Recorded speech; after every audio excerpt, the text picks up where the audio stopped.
Hello and welcome to the very audible stories.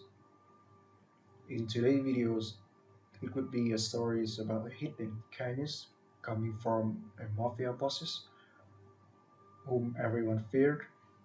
If you like these videos, please share your thoughts on the comment sections and subscribe to the channel to receive notifications about new videos.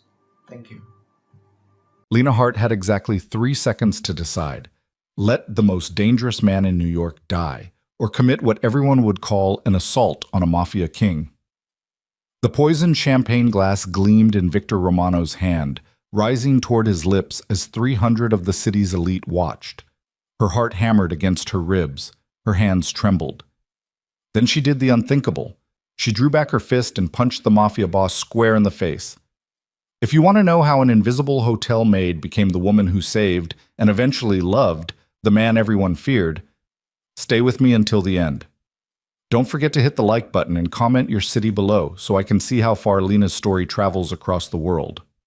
The fluorescent lights of the hotel's basement locker room buzzed like dying insects, casting sickly shadows across cracked tiles that had seen better decades. Lena Hart stood before a scratched mirror, smoothing down the starched white collar of her maid's uniform, with hands that had scrubbed too many toilets, changed too many sheets, and held too many secrets of the wealthy guests who never saw her face. She was 24 and invisible, not metaphorically invisible, though that was true enough. Lena had perfected the art of disappearing in plain sight, eyes down, movements efficient, presence forgettable. In the luxury hotels of Manhattan, invisibility was survival. The guests didn't want to see the help. They wanted their beds made, their champagne chilled, their messes cleaned without ever acknowledging the hands that did the work. But tonight was different. Tonight, Lena's invisibility might not be enough. Hart, the shrill voice of Mrs. D. Chen, the housekeeping supervisor, cut through the locker room chatter. You're being moved upstairs, gala service. Marissa called in sick. Lena's stomach dropped. Mrs. Chen, I've never worked the ballroom events. I don't know the protocols. You know how to carry a tray without dropping it, don't you? Mrs. Chen's weathered face showed no sympathy. She'd been working at the Grandeur Hotel for 30 years and had long ago exhausted her supply of patience. It's straightforward. Stay quiet, serve drinks, don't make eye contact with the guests. They're paying $25,000 a plate tonight, so don't screw it up. $25,000. Lena's mind reeled. That was more than she made in a year of 60-hour weeks. More than her mother's mounting medical bills. More than everything her family desperately needed but could never have. What's the event? Lena asked, though part of her didn't want to know. Mrs. Chen's expression flickered with something that might have been concern. Charity gala. Some foundation for orphan children. Very high profile, security everywhere. She lowered her voice. Victor Romano is the guest of honor. The name landed like a physical blow. Victor Romano.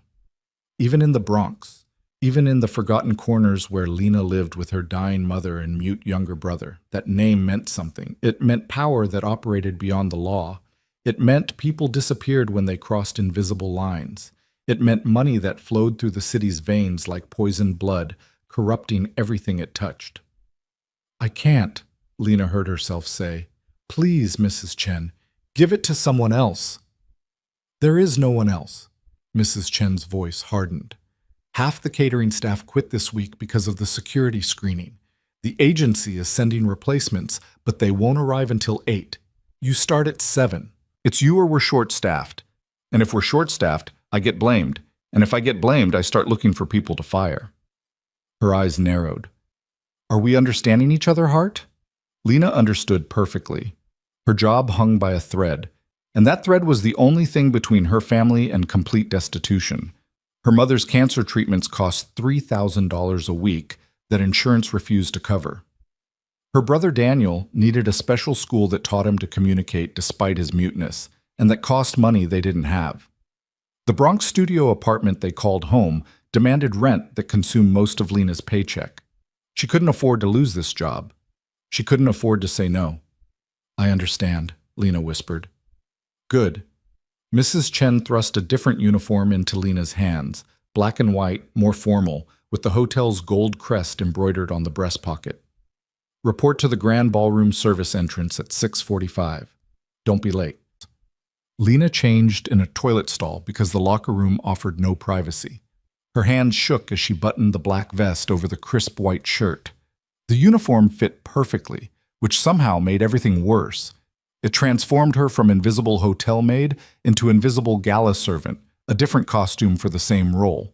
Furniture with a pulse. She checked her phone before heading upstairs. 2 messages waited.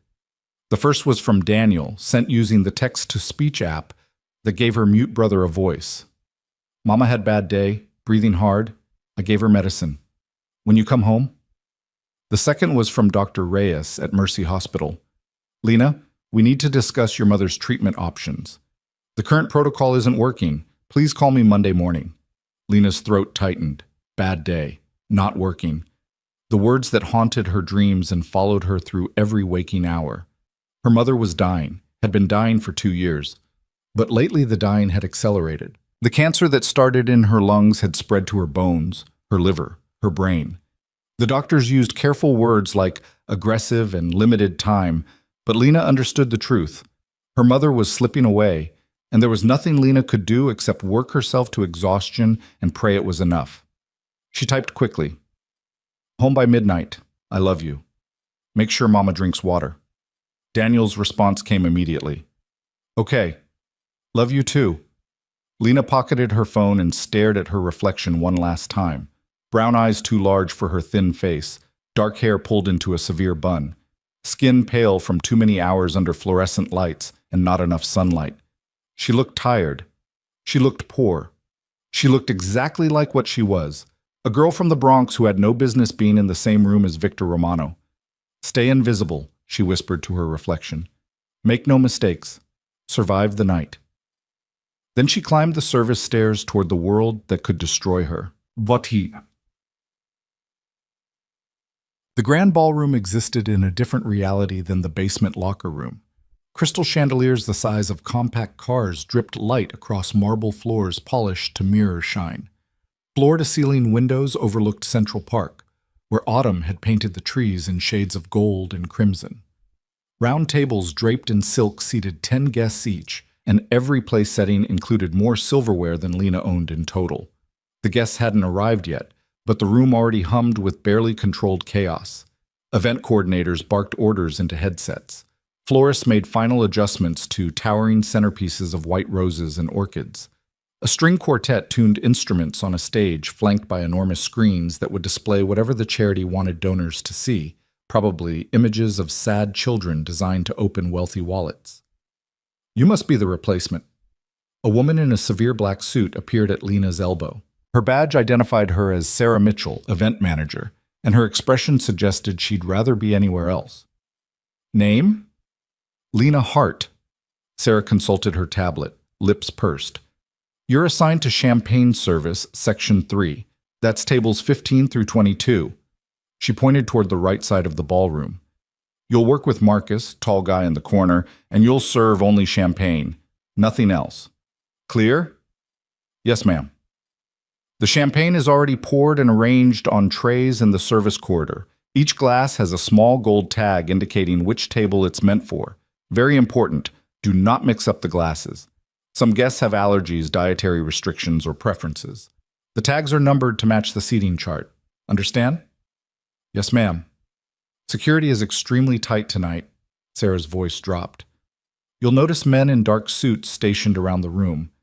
They're not hotel security. They're private security for Victor Romano. Do not approach them. Do not speak to them.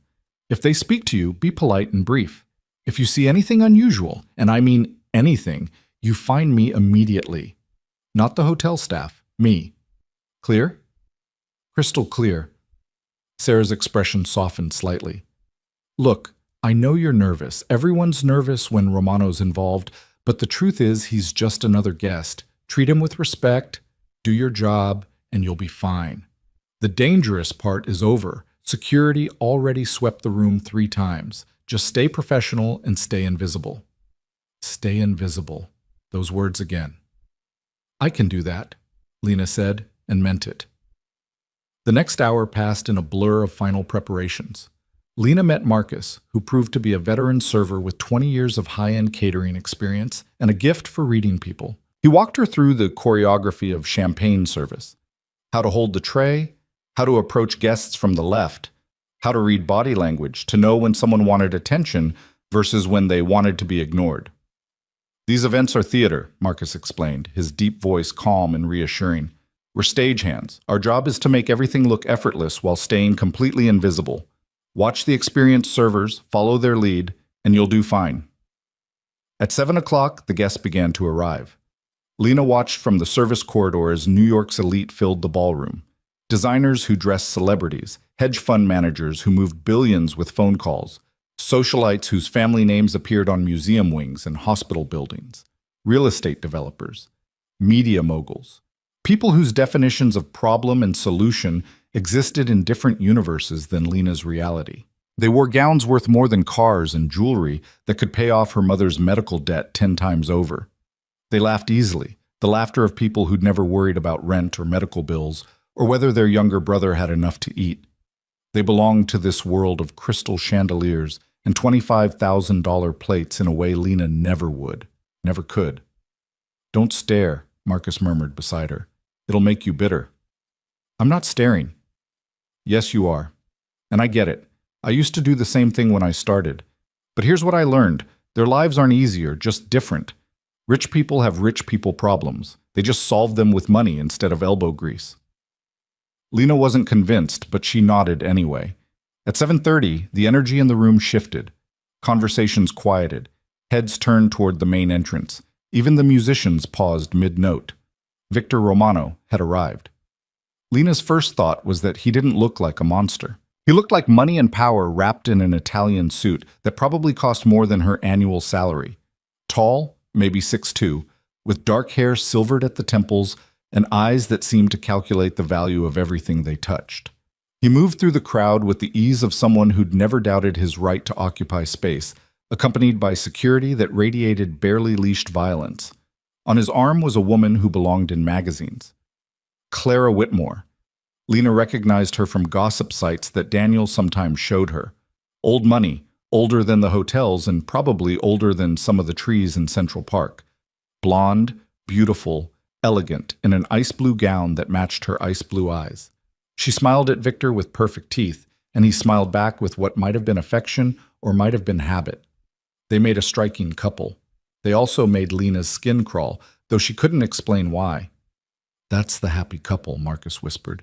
Engaged 6 months ago. Wedding's supposed to be next spring at some estate in the Hamptons.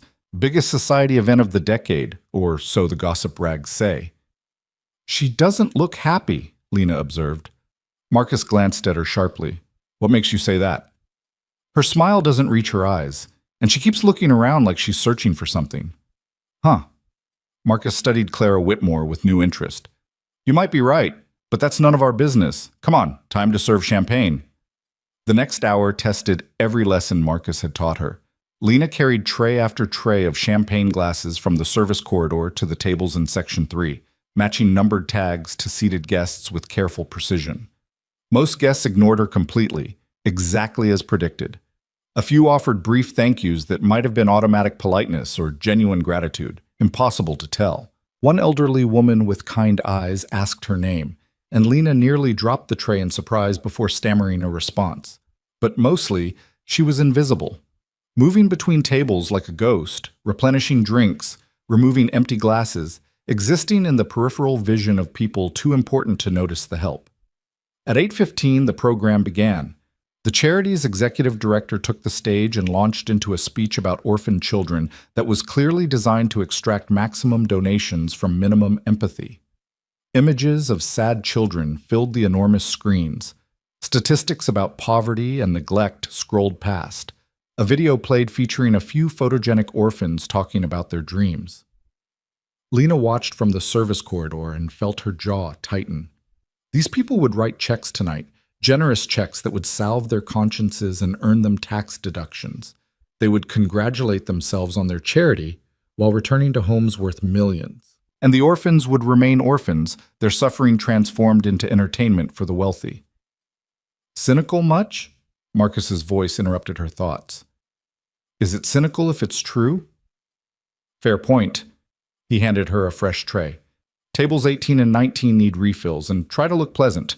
Your face is showing what you're thinking. Lena forced her expression neutral and carried the champagne toward table 18. As she approached, she noticed the guests deep in conversation, leaning close to hear each other over the executive director's speech. Absolutely convinced we can pull it off, a male voice was saying. Security's focused on external threats. They're not looking inside the circle. Lena's hand stilled on the tray. Something in the man's tone set off alarm bells. And you're certain about the timing? A female voice, elegant and cultured. If we miscalculate by even a minute, we won't. I've planned this down to the second. During the toast, when everyone's attention is on champagne, Lena interrupted, her server voice bright and empty. The two guests jerked apart like guilty teenagers. Lena kept her eyes down, maintained her pleasant expression, and began distributing champagne according to the numbered tags. Table 18, seats 1 through 10. She didn't look at the speakers, didn't acknowledge the abrupt silence. But peripheral vision was a gift, and Lena's had been honed by years of navigating spaces where she needed to be aware without appearing to watch. The male guest was Leon Mercer. She recognized him from earlier. He'd arrived with Victor Romano's group, some kind of advisor or associate. 40-something, handsome in a corporate way, wearing a Rolex that caught the light. The female guest was Clara Whitmore, Victor Romano's fiancée. They weren't sitting together. Leon was at table 18 with other business associates. Claire was supposed to be at table 1 with Victor. But here they were, heads together, speaking in urgent whispers about timing and security and things that made Lena's instincts scream danger. She finished distributing the champagne and moved to table 19, her mind racing. It was probably nothing, probably a business conversation, probably completely innocent, except Clara Whitmore's hand had been on Leon Mercer's wrist, except they'd been leaning so close their foreheads nearly touched, except the words during the toast kept echoing in Lena's head like a warning bell. Table 19's champagne service passed in a blur. Lena's hands moved automatically while her brain spun through possibilities. An affair? Certainly possible. Leon was handsome, Clara was beautiful, and powerful men's fiancés had been cheating since the invention of power.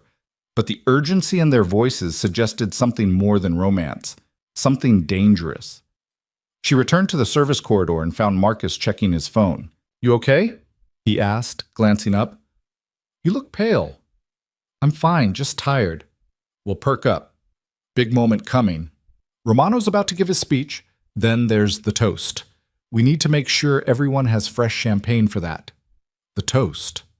During the toast, when everyone's attention is on, Lena's stomach twisted. What happens during the toast? Same as every charity gala, the guest of honor stands, says something inspiring about generosity and community. Everyone raises their glasses and pretends to care. Standard stuff. Why? Just asking. Marcus gave her a curious look but didn't push. Tables 15 through 22 all need fresh champagne in the next 10 minutes. Let's move. They moved. Lena carried tray after tray, replacing nearly empty glasses with full ones, her mind barely connected to her actions. She watched Clara Whitmore return to table 1 and slip into the seat beside Victor Romano, her expression perfectly composed. She watched Leon Mercer accept a fresh champagne glass with a smile that made her skin crawl. And she watched the staff in the service corridor prepare a special tray. What's that? Lena asked one of the senior servers, a woman named Patricia. VIP, champagne for the toast. Victor Romano's glass gets served separately, vintage Dom Perignon, his preference. Someone from his own security team will taste it first, then we serve it with a little ceremony, makes the donors feel like they're witnessing something exclusive. Why does his security taste it? Patricia lowered her voice.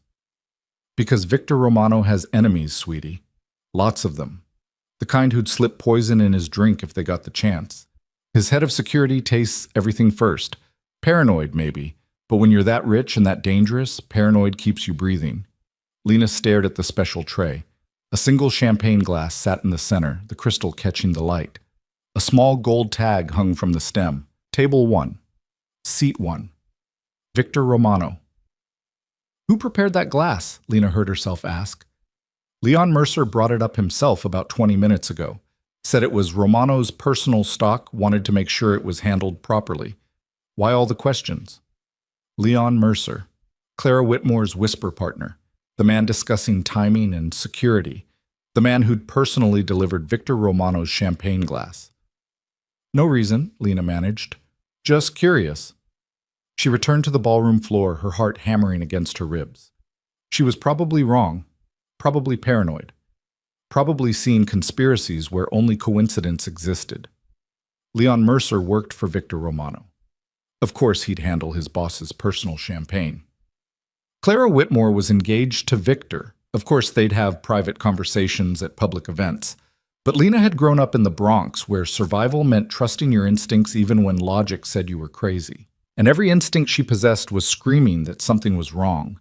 On stage, the charity's executive director was wrapping up his speech.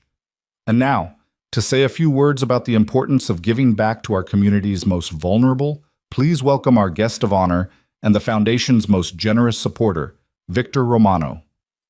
Applause erupted.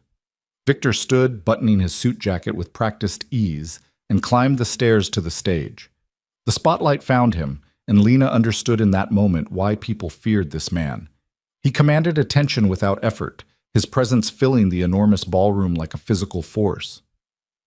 Thank you, Victor said into the microphone, his voice deep and controlled.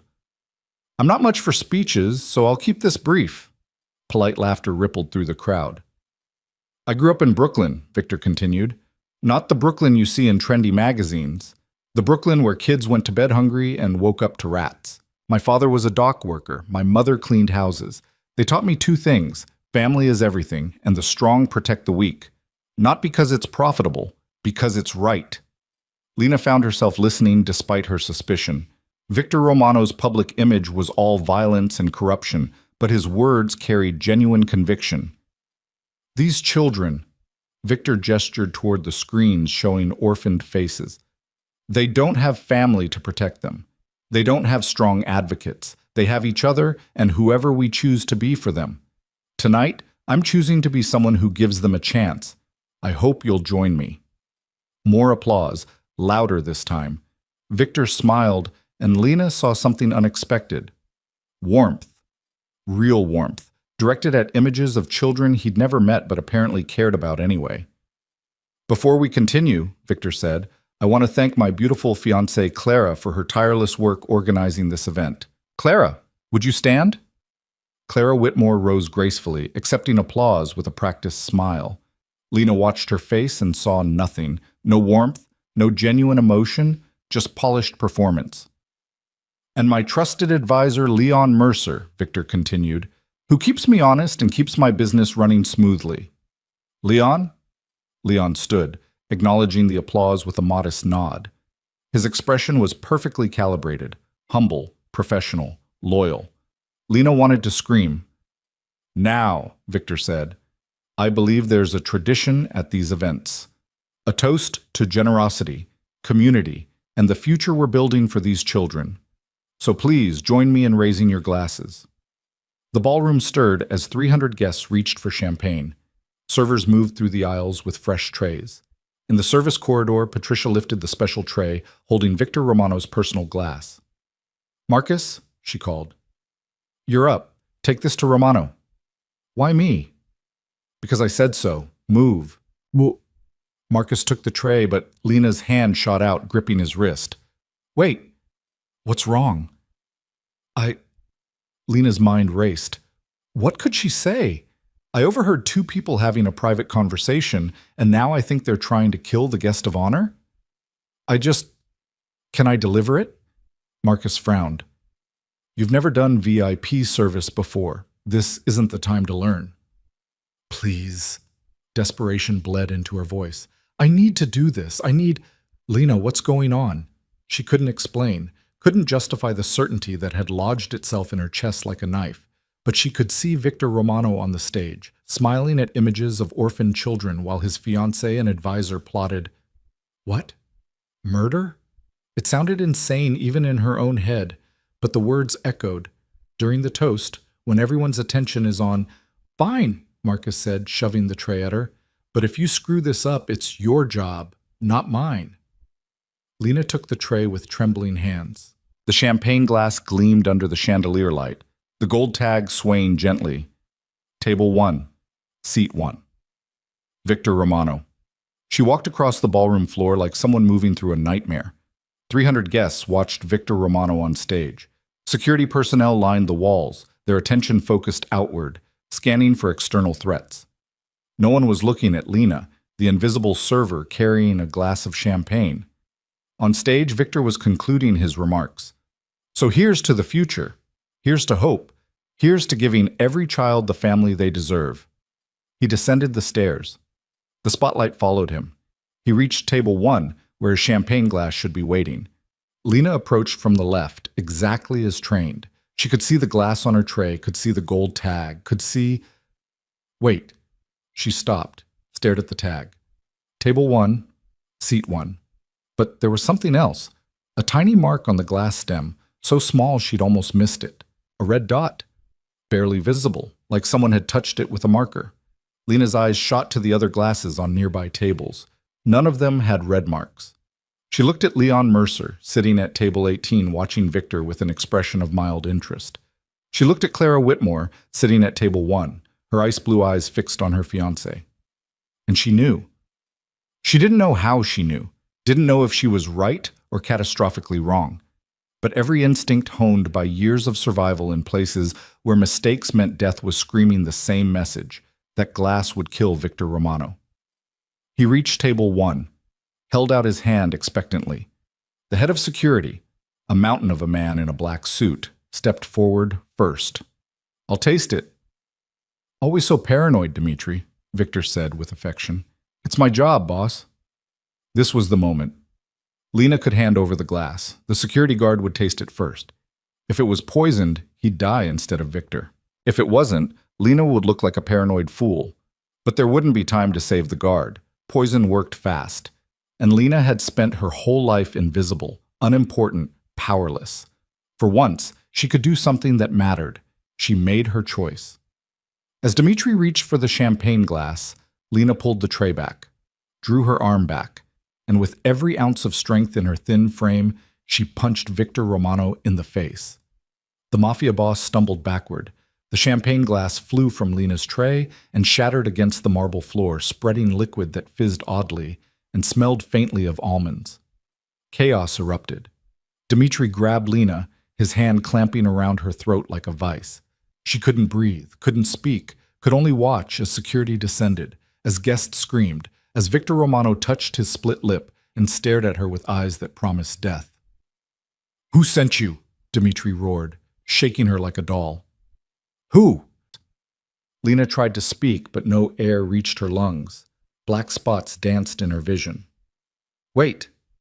Victor's voice cut through the chaos like a blade. Let her breathe. Dmitri's grip loosened slightly. Lena gasped, dragging air into her burning lungs. Victor approached, blood trickling from his lip, his expression unreadable. That was quite a punch. Who taught you? The champagne, Lena wheezed. Smell it. Victor's eyes narrowed. He looked at the shattered glass, the spreading liquid, then leaned down and inhaled.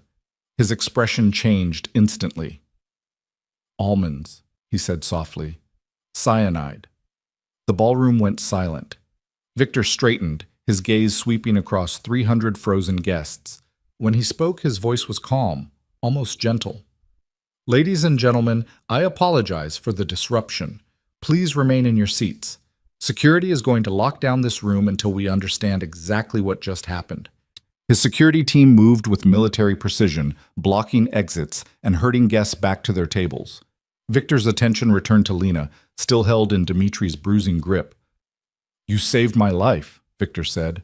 Why? Because... Lena's throat ached. Because it was the right thing to do. You don't know me. You don't owe me anything. For all you know, I deserve to die.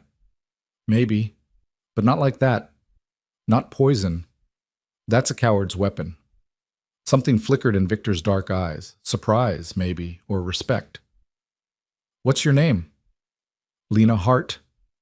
Well, Lena Hart, You're either the bravest person I've ever met or the stupidest. Dmitri, take her somewhere secure but comfortable. I want to know everything she knows. Boss, do it! As Dmitri dragged her toward a service exit, Lena caught a glimpse of Leon Mercer's face. He looked shocked, angry, scared, and Clara Whitmore's ice-blue eyes met hers across the ballroom. In them, Lena saw not gratitude but cold, calculating fury. Then the door closed, and Lena was pulled into darkness, wondering if saving a mafia boss's life was the bravest thing she'd ever done, or the worst mistake. The service corridor twisted through the hotel's hidden infrastructure like a concrete artery, fluorescent lights stuttering overhead as Dmitri marched Lena deeper into places guests never saw. Her arm throbbed where his fingers gripped, tight enough to bruise but not quite tight enough to break. Behind them, muffled chaos echoed from the ballroom, shouts, commands, the distinctive click of weapons being checked. "Where are you taking me?" Lena's voice came out smaller than she intended. Dmitri didn't answer. His face could have been carved from granite, all hard angles and cold purpose. They descended a narrow staircase that led to the hotel's basement levels, past storage rooms and mechanical equipment, until they reached a door marked private, hotel staff only. He shoved it open with his free hand, revealing a windowless office that smelled of old coffee and cigarette smoke. Gray walls, gray carpet, a metal desk with a laptop and a phone. A single chair sat in the center of the room, bolted to the floor. "Sit," Dmitri ordered, releasing her arm. Lena sat. Her legs trembled, adrenaline finally catching up with what she'd done. She'd punched a mafia boss in front of 300 witnesses. She'd destroyed what was probably a $5,000 champagne glass. She'd caused a security incident that would haunt this hotel for years. And she'd saved a life. Maybe. If she was right about the poison, if she wasn't just a paranoid girl from the Bronx who'd destroyed her career and possibly her freedom based on overheard whispers and a tiny red dot on a glass stem. "Hands on the armrests," Dmitri said. Lena obeyed. He produced zip ties from his jacket pocket and secured her wrists to the chair with practiced efficiency. Not tight enough to cut off circulation, but definitely tight enough to prevent escape. "I'm not going to hurt you unless you make me," Dmitri said, his voice surprisingly calm. "Mister, Romano wants answers. You're going to give them to him. Understand?" "I understand." "Good." He moved to the desk, opened the laptop, and typed something. "He'll be down shortly. Until then, you sit quietly and think very carefully about what you're going to say." "The champagne really did smell like almonds, didn't it?" Lena asked. "I wasn't imagining that?" Dmitri's jaw tightened. "You weren't imagining it." "So I was right. Someone tried to poison him." "Someone tried. They failed because of you." His dark eyes studied her with unsettling intensity. "Why?" "I told you. It was the right thing to do." People don't risk their lives for strangers because it's the right thing to do. Not in this city. Not in this world. So I'll ask again. Why? Lena met his gaze. "My brother is mute, born that way. When he was little, other kids used to bully him, push him around because they knew he couldn't call for help. One day I saw 3 boys cornering him in an alley. They had sticks. They were going to hurt him just because they could." "What did you do?" "I jumped on the biggest one's back and bit his ear until he bled. Got suspended for a week. My mother was so angry she didn't speak to me for days." Lena's throat tightened with the memory. "But Daniel was safe. And I learned something. Sometimes the right thing and the smart thing aren't the same thing. Sometimes you just have to do what you can live with." Dmitri was silent for a long moment. "How old were you?" 9? "You bit a kid's ear when you were 9 to protect your brother." "Yes." "And tonight you punched a mafia boss to protect a stranger." "Yes." "You're either incredibly brave or incredibly stupid." Mr. Romano said the same thing. The corner of Dmitri's mouth twitched. Not quite a smile, but close. "He's usually right about people." He checked his phone, then moved toward the door. "He's coming. Remember what I said? Answer his questions honestly, mister." Romano values honesty above almost everything else. Lie to him, and he didn't finish the sentence, didn't need to. The door closed behind him with a heavy click. Lena was alone. She tested the zip ties experimentally, but Dmitri knew his work.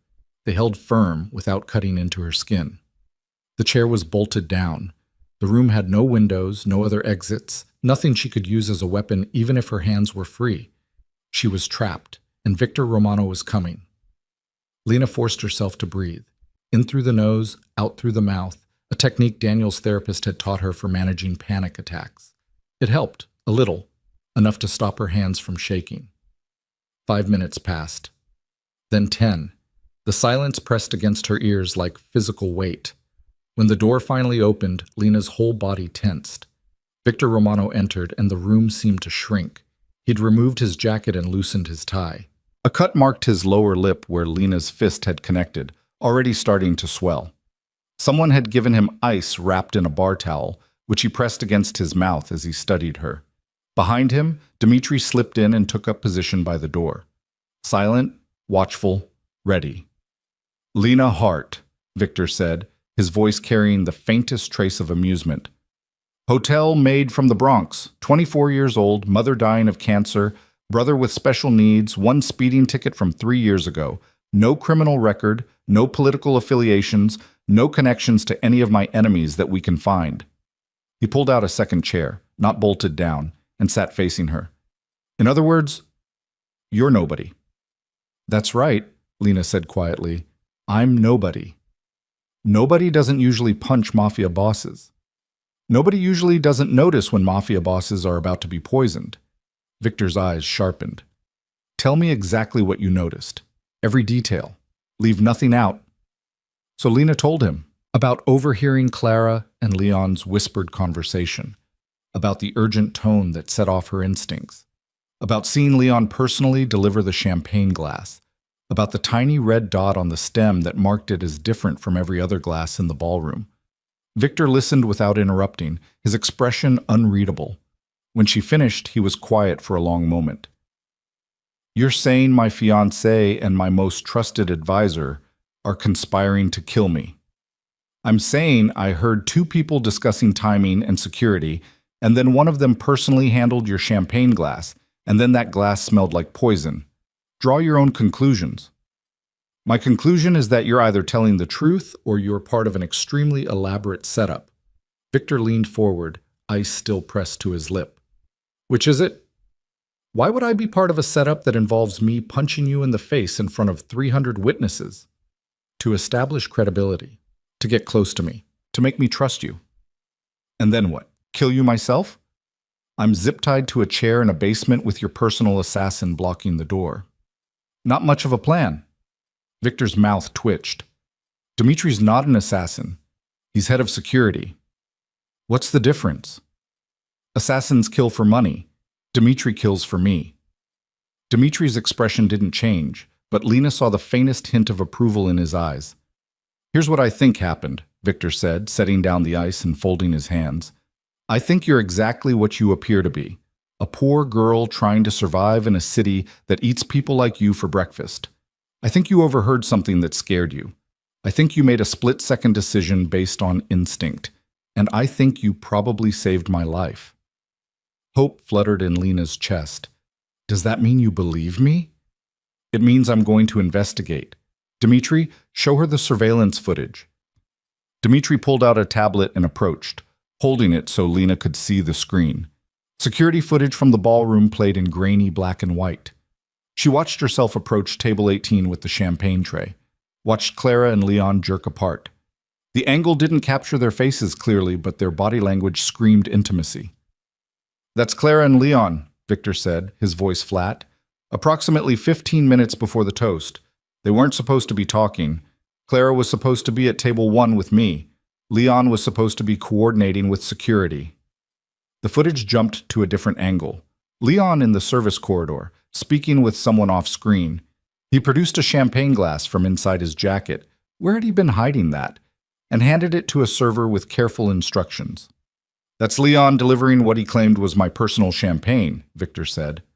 "From my private collection." "Which is interesting because I didn't bring any personal champagne tonight." "So he lied," Lena said. "He lied. The question is why?" Victor took the tablet from Dimitri and swiped to another video. "This is from 2 weeks ago, Security footage from my office building. The screen showed Leon entering Victor's private office late at night, when the building should have been empty.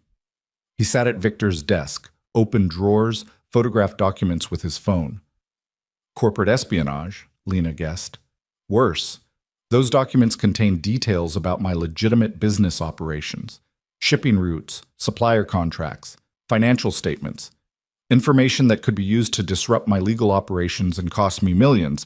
But more importantly, Victor swiped again. This is from 6 months ago. The footage showed Leon meeting someone in a dark parking garage. Money changed hands, documents exchanged. The other person's face was obscured, but their build and movement suggested professional training. Who is that? Lena asked. FBI, Victor said simply. Leon Mercer has been feeding information to federal investigators for at least 6 months, possibly longer. My security team only discovered it last week. Lena's mind raced. You knew he was a traitor before tonight? I suspected. I didn't have proof. I was watching him, gathering evidence, trying to understand the full scope of his betrayal. Victor's expression darkened. What I didn't expect was murder.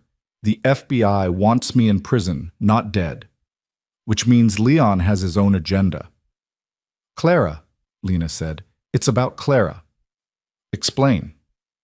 You said they weren't supposed to be talking. That means their relationship is secret. If Leon's betraying you to the FBI, that's business. But poison is personal. Poison is about replacing you. Victor stared at her for a long moment. You're smarter than you look. I'm smarter than people think, Lena corrected. There's a difference. For the first time since entering the room, Victor smiled, a genuine smile that transformed his face from intimidating to almost handsome.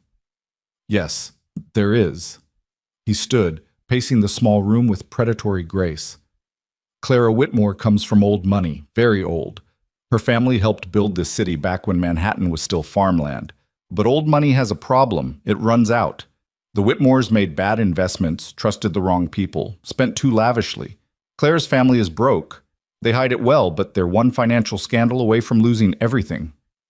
So she's marrying you for your money, Lena said. Our engagement was always a transaction. I wanted legitimacy, the kind that comes from marrying into New York aristocracy. She wanted financial security. We both understood the terms. Victor stopped pacing and met Lena's eyes.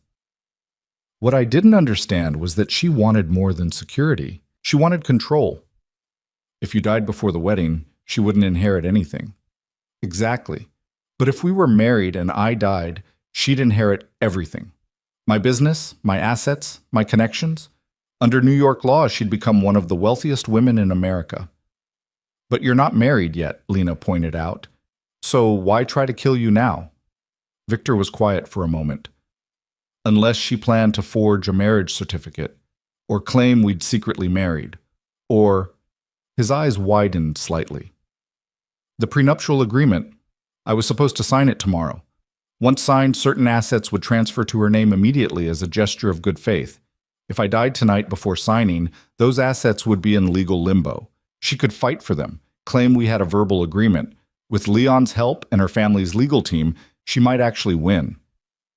But if the prenup was never signed, she has nothing, Lena finished. Nothing except the sympathy of being a grieving fiancé and the chance to spin a story to her advantage. Victor resumed pacing. It's actually brilliant. Kill me during a charity event in front of hundreds of witnesses, using poison delivered by someone else. If the security guard tasted it first and died, suspicion would fall on the hotel staff or one of my many enemies. Clara would be above suspicion. Why would she kill her fiancé before securing her financial future?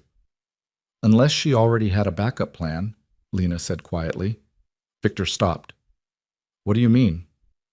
Leon, if you died tonight, who would take over your business operations? My attorneys would manage the transition until my will was executed. Who's in the will? My younger sister Sophia. She's 28, lives in Italy, has nothing to do with my business. She'd inherit everything. Would she fight Clara for control? Victor considered this. Sophia hates confrontation. If Clara made a legal claim, Sophia would probably settle rather than face years of litigation. So Clara kills you, uses Leon to help her navigate the transition, settles with Sophia for half the estate, and walks away with hundreds of millions. Then she and Leon run off together to live happily ever after on your money. That's... Victor trailed off, his expression shifting from anger to something like admiration. That's exactly what they'd do. Dmitri cleared his throat. Boss, we've been scanning the security footage more carefully. Leon made 3 trips to the service corridor tonight. We have him on camera the first 2 times, but the third time he disappeared into a blind spot near the kitchen for 4 minutes. Time enough to poison the champagne, Victor said. And plant evidence, Dmitri added. If Lena hadn't intervened, you'd be dead, and we'd probably find traces of cyanide in the kitchen with her fingerprints on it. Lena's blood ran cold. They were going to frame me? Makes sense, Victor said grimly. Desperate hotel maid with a dying mother and crushing medical debt. Someone offers her money to slip poison into a glass. She takes it because she's desperate, simple, believable. The investigation would focus on who paid her, not on your fiancé and your most trusted advisor. I would have gone to prison, Lena whispered, or died resisting arrest. Either way, you'd be the scapegoat. Victor crouched in front of her chair, meeting her eyes at level. Instead, you threw yourself between me and death. You had every reason to let me die. I'm a criminal, I've hurt people, I represent everything you probably hate about this city. But you saved me anyway. Why? Because my mother taught me that life is precious, Lena said, her voice steady despite the fear coursing through her. Even lives I don't understand, even lives I might not approve of, nobody deserves to be murdered by people they trust. Victor studied her face for a long moment, and Lena saw something shift in his expression, calculation giving way to something that might have been respect. Dmitri, cut her loose, he said, standing. Boss, do it! Dmitri produced a knife and sliced through the zip ties. Lena rubbed her wrists, feeling blood flow return to her fingers. You're free to go, Victor said. Dmitri will escort you out through a private exit. You'll receive $100,000 as a thank you for saving my life. That should cover your mother's medical bills and your brother's education for a while. Lena stared at him. 100,000? Consider it a life-saving bonus. Dmitri, make sure she gets home safely. Post security outside her building for the next week. If Clara or Leon sent her, we'll know soon enough. If they didn't, she might need protection. Wait, Lena said, standing on shaky legs. What are you going to do? About Clara and Leon? Victor's smile turned cold. I'm going to give them exactly what they wanted, a funeral. You're going to kill them.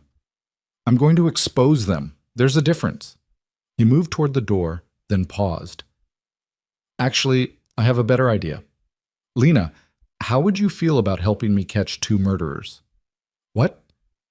Leon and Clara think you're zip-tied to a chair in a basement, probably being tortured for information.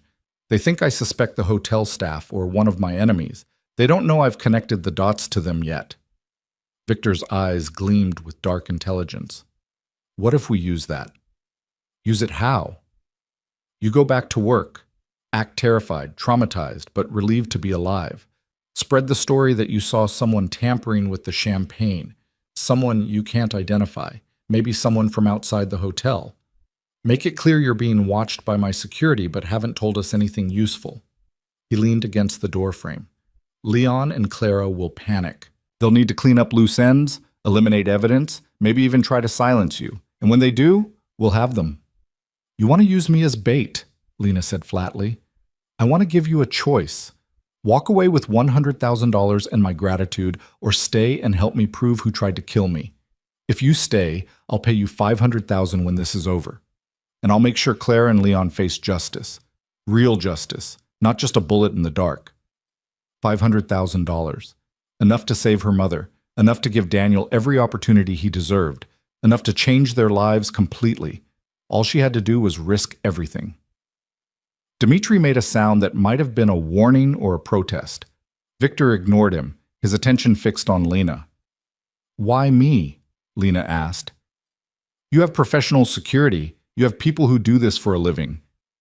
Because Clara and Leon will expect professional security.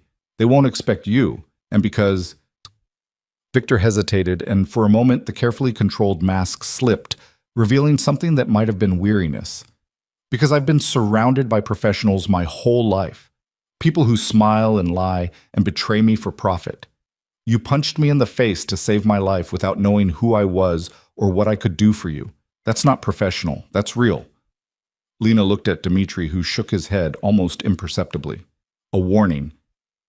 Smart Money said walk away, take the 100,000, go home to Daniel and her mother and never look back.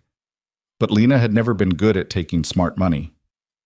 If I do this, she said slowly, I need protection for my family. My mother and brother can't be collateral damage. Done.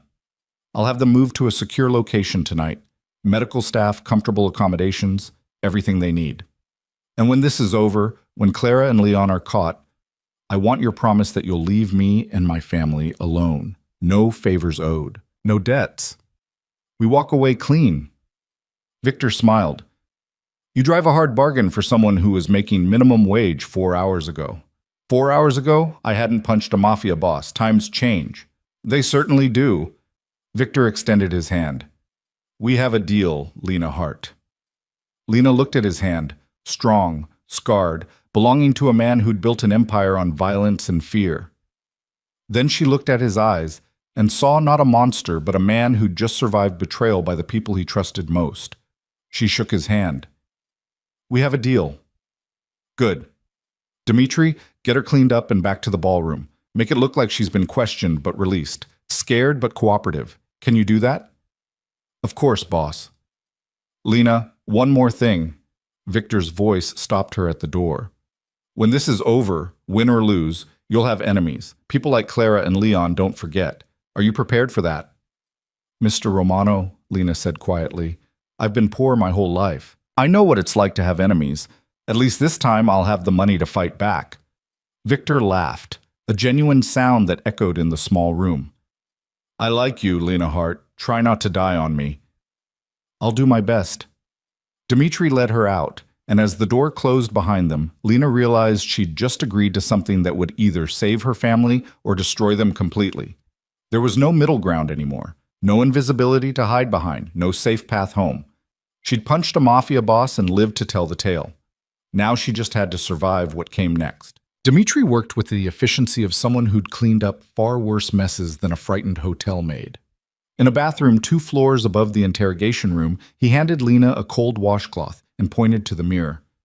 You need to look shaken but composed, he instructed, his deep voice surprisingly gentle.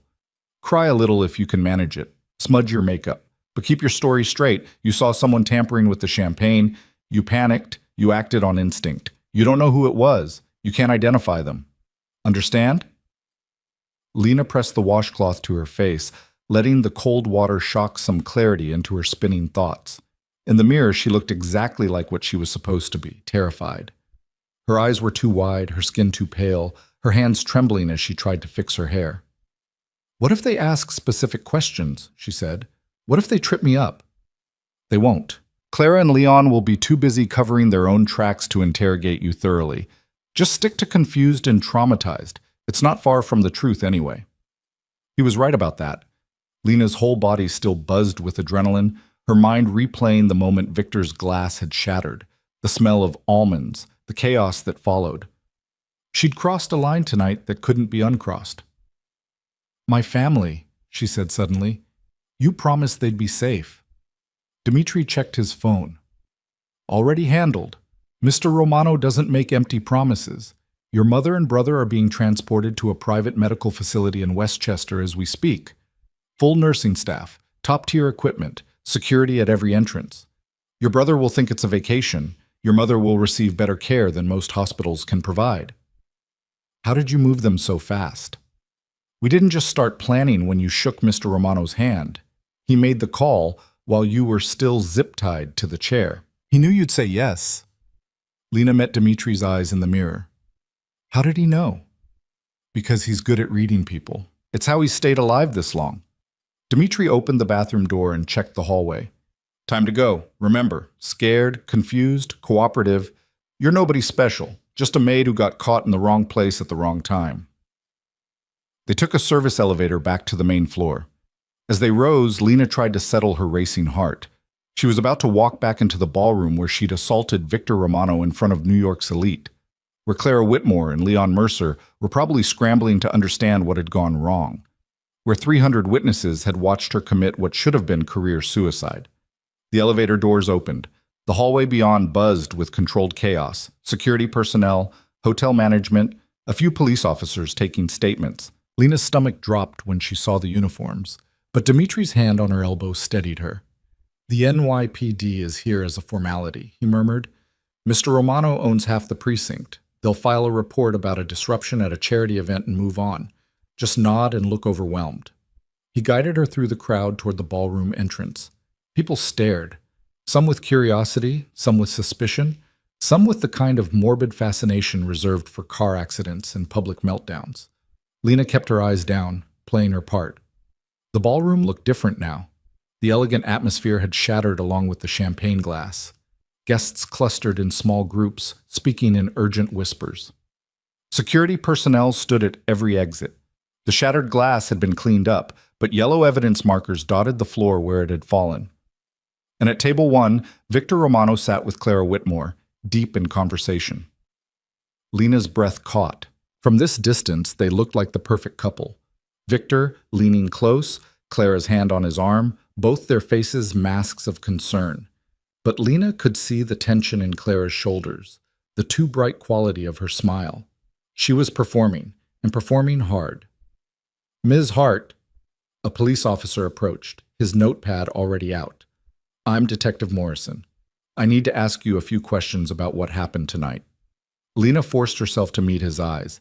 He was older, maybe 50, with the kind of face that had seen too much and believed too little, but his expression held only professional interest, not suspicion. "I already told them everything," Lena said, letting her voice shake. "I saw someone near the champagne. They looked wrong. I panicked. I didn't mean to hurt Mr. Romano. I thought something was wrong with the glass." "And you couldn't identify this person you saw?" "No, everything happened so fast. It was just a feeling, an instinct." She wrapped her arms around herself, a gesture of vulnerability that wasn't entirely faked. "I've never done anything like that before. I don't know what I was thinking." Detective Morrison studied her for a long moment, then wrote something in his notepad. "Mr. Romano has declined to press charges. Says you were trying to help, even if your methods were unorthodox. You're a very lucky young woman." "I know," Lena whispered. "You're free to go. We'll contact you if we need additional information." He handed her a business card. "If you remember anything else about this person you saw, give me a call." "Thank you, Detective." He moved on to interview another witness, leaving Lena standing near the entrance with Dimitri at her side. She risked a glance toward table 1 and found Clara Whitmore staring directly at her. Their eyes met across the ballroom. Clara's expression was perfectly composed, concerned, sympathetic, the face of a woman grateful that her fiancé had been saved from potential harm. But her ice-blue eyes told a different story. They were calculating, measuring, trying to determine how much Lena knew and how much of a threat she posed. Lena looked away first, letting fear show in her body language. Just a scared girl in over her head. Nobody important, nobody dangerous. "Ms. Hart?" Leon Mercer appeared at her elbow so suddenly that Lena flinched. Up close, he was even more handsome than she'd thought. Square jaw, perfect teeth, expensive cologne masking the smell of whatever darkness lived beneath his polished surface. "I wanted to thank you personally for your quick thinking tonight. Mr. Romano is very grateful." "I was just doing what felt right," Lena managed, her voice barely above a whisper. Still, it took tremendous courage. His smile was warm, his hand gentle on her shoulder, and Lena had to fight the urge to recoil. This man had tried to murder his boss, had planned to frame her for it, was probably trying right now to assess whether she was a loose end that needed tying up. "I hope this incident hasn't traumatized you too badly." "I'll be okay. I just want to go home." Of course, of course." Leon's eyes searched her face, looking for cracks in her performance. "Did you happen to notice anything else unusual tonight? Anyone suspicious near the service area?" There it was, the fishing expedition, disguised as concerned inquiry. "I don't know," Lena said, letting confusion bleed into her voice. "Everything's a blur. The detectives asked me the same thing, but I can't remember clearly. It all happened so fast. But you did see someone tampering with the champagne. I thought I did. Maybe I was wrong. Maybe I just panicked for no reason. She looked up at him with wide, frightened eyes. I could have hurt Mr. Romano badly. What if I made a mistake? Leon's smile softened with what might have been genuine relief. You didn't make a mistake. The laboratory is testing the champagne now. If there was poison, you saved Mr. Romano's life. If there wasn't, well, better safe than sorry. His hand squeezed her shoulder. Try to get some rest. I'm sure this has been overwhelming. Thank you, Mr. Mercer. He moved away, and Lena felt Dimitri's presence at her back like a wall of barely contained violence. He bought it, Dimitri murmured, so quietly only she could hear. But he'll be watching you. They both will. What do I do now? Now you go back to work. Act normal. Be the invisible maid again. We'll handle the rest. Mrs. Chen is going to kill me for causing a scene. Mrs. Chen is currently being interviewed by hotel management about security protocols. By the time she's free, mister, Romano will have made a very generous donation to the hotel and specifically requested that you keep your job. You'll be untouchable. Lena wanted to laugh at the absurdity of it. Untouchable. Her. The girl who'd spent her whole life being invisible and disposable. Instead, she just nodded and made her way toward the service corridor, very aware of the eyes tracking her movement. The other hotel staff stared as she passed. Some looked impressed. Some looked horrified. Marcus caught her eye and mouthed, "What the hell?" But Lena could only shake her head, unable to explain anything that would make sense. In the service corridor, Mrs. Chen was waiting. Hart, the supervisor's voice could have frozen water. My office. Now. Lena followed, her heart sinking. The tiny office off the main corridor was exactly as she remembered, cramped, cluttered, smelling of stale coffee and old paperwork. Mrs. Chen shut the door and turned to face her, arms crossed. Do you have any idea what you've done? The words came out like bullets. You assaulted a guest. You caused a security incident. You made this hotel look incompetent in front of the city's most important people. I should fire you on the spot. I know. I'm sorry. I don't care what you thought. Mrs. Chen's expression was stone. What I care about is that Victor Romano just personally called the hotel manager and told him that if you're terminated, he'll pull all his business from this hotel and encourage his associates to do the same. Do you understand what that means? Lena's mouth went dry. No, ma'am. It means you're unfireable. It means I can't touch you no matter how badly you screw up. It means you have protection from one of the most dangerous men in New York City. Mrs. Chen leaned against her desk, and for the first time, Lena saw something other than anger in her face. Fear. Hart, what have you gotten yourself into? I don't know, Lena said honestly. I really don't know. Mrs. Chen was quiet for a long moment. Then she sighed, and some of the tension left her shoulders. Listen to me carefully. I've worked in luxury hotels for 30 years. I've seen girls like you get involved with men like Romano before. It never ends well. Whatever he's offering you, money, protection, opportunity, it comes with a price. These people don't do favors, they make investments, and they expect returns. I'm not involved with him. I saw something wrong and I acted, that's all. That's all, Mrs. Chen repeated, her voice heavy with skepticism. Fine, keep your secrets. But hear this, you're still expected to do your job. You'll finish your shift tonight. Tomorrow, you'll report for your regular assignment. And if you bring any more drama into my hotel, protection or no protection, I'll make your life miserable in ways that don't technically count as firing. Clear? Crystal clear. Good. Get back to work.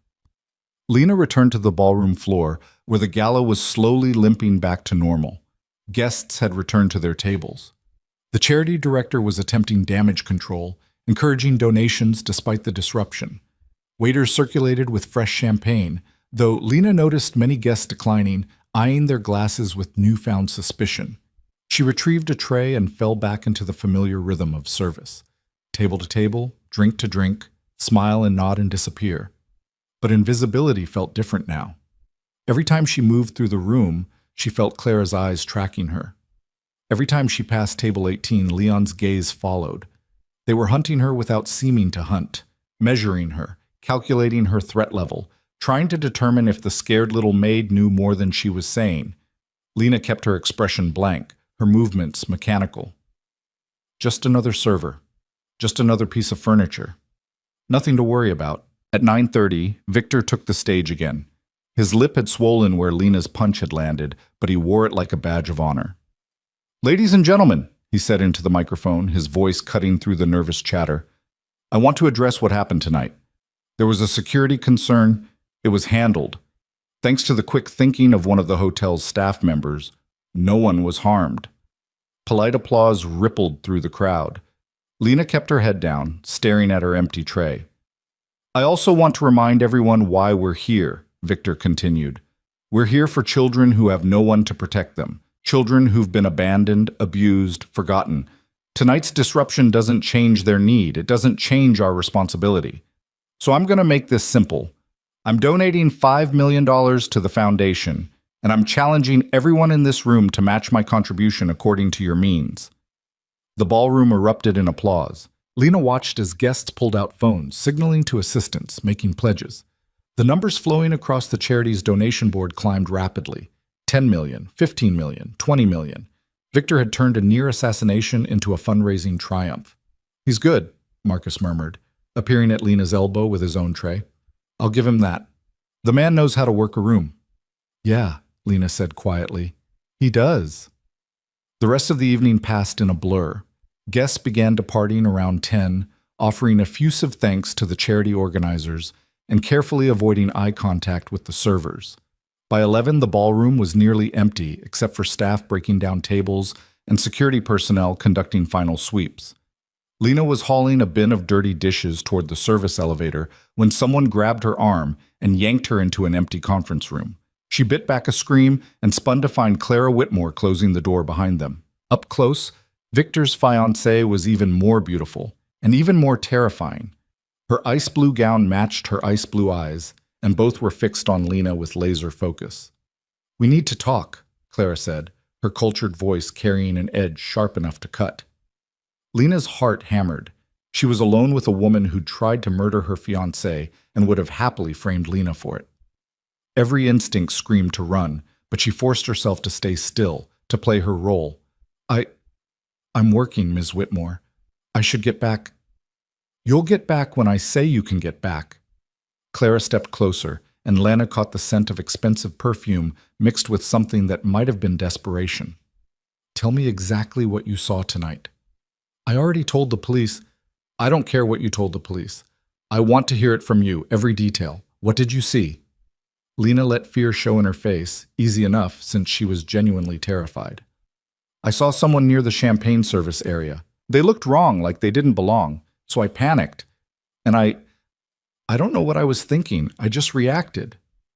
"What did this person look like?" "I don't know. I didn't get a good look. It was crowded and the lighting was dim in the corridor. I just had a bad feeling." Clara's eyes narrowed. "A bad feeling. You assaulted one of the most powerful men in New York because of a bad feeling." "I know it sounds crazy. It sounds like a lie." Clara's voice dropped to a whisper that somehow felt more dangerous than shouting. "Or it sounds like you're protecting someone." "Which is it, Lena?"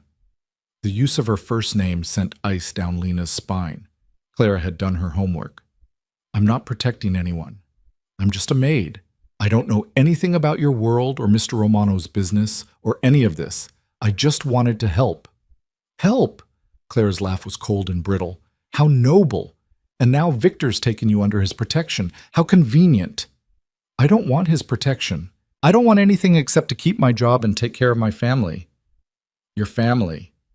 Clara pulled out her phone, swiped a few times, then turned the screen toward Lena. The image showed Daniel sitting in a wheelchair in what looked like a hospital room, Lena's mother in the bed beside him. Both were smiling. Both looked comfortable and safe. "Your brother Daniel, age 15.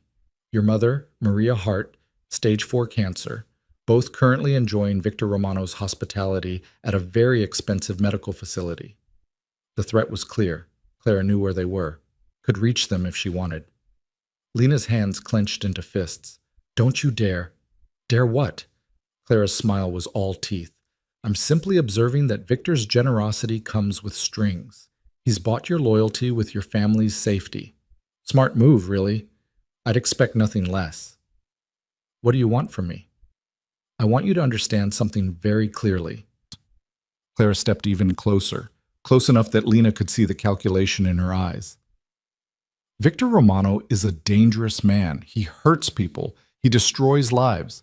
Whatever he's promised you, whatever fantasy you're entertaining, it will end badly. The smart thing, the safe thing, would be to take whatever money he's offered and disappear.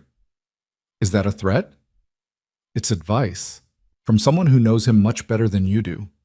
Claire's expression softened into something that might have been genuine concern if Lena didn't know better. I'm going to marry Victor in 6 months. I'll be his wife, his partner, the mother of his children. You're a hotel maid who happened to be in the right place at the right time. Do you really think he cares about you? Do you really think you matter in his world?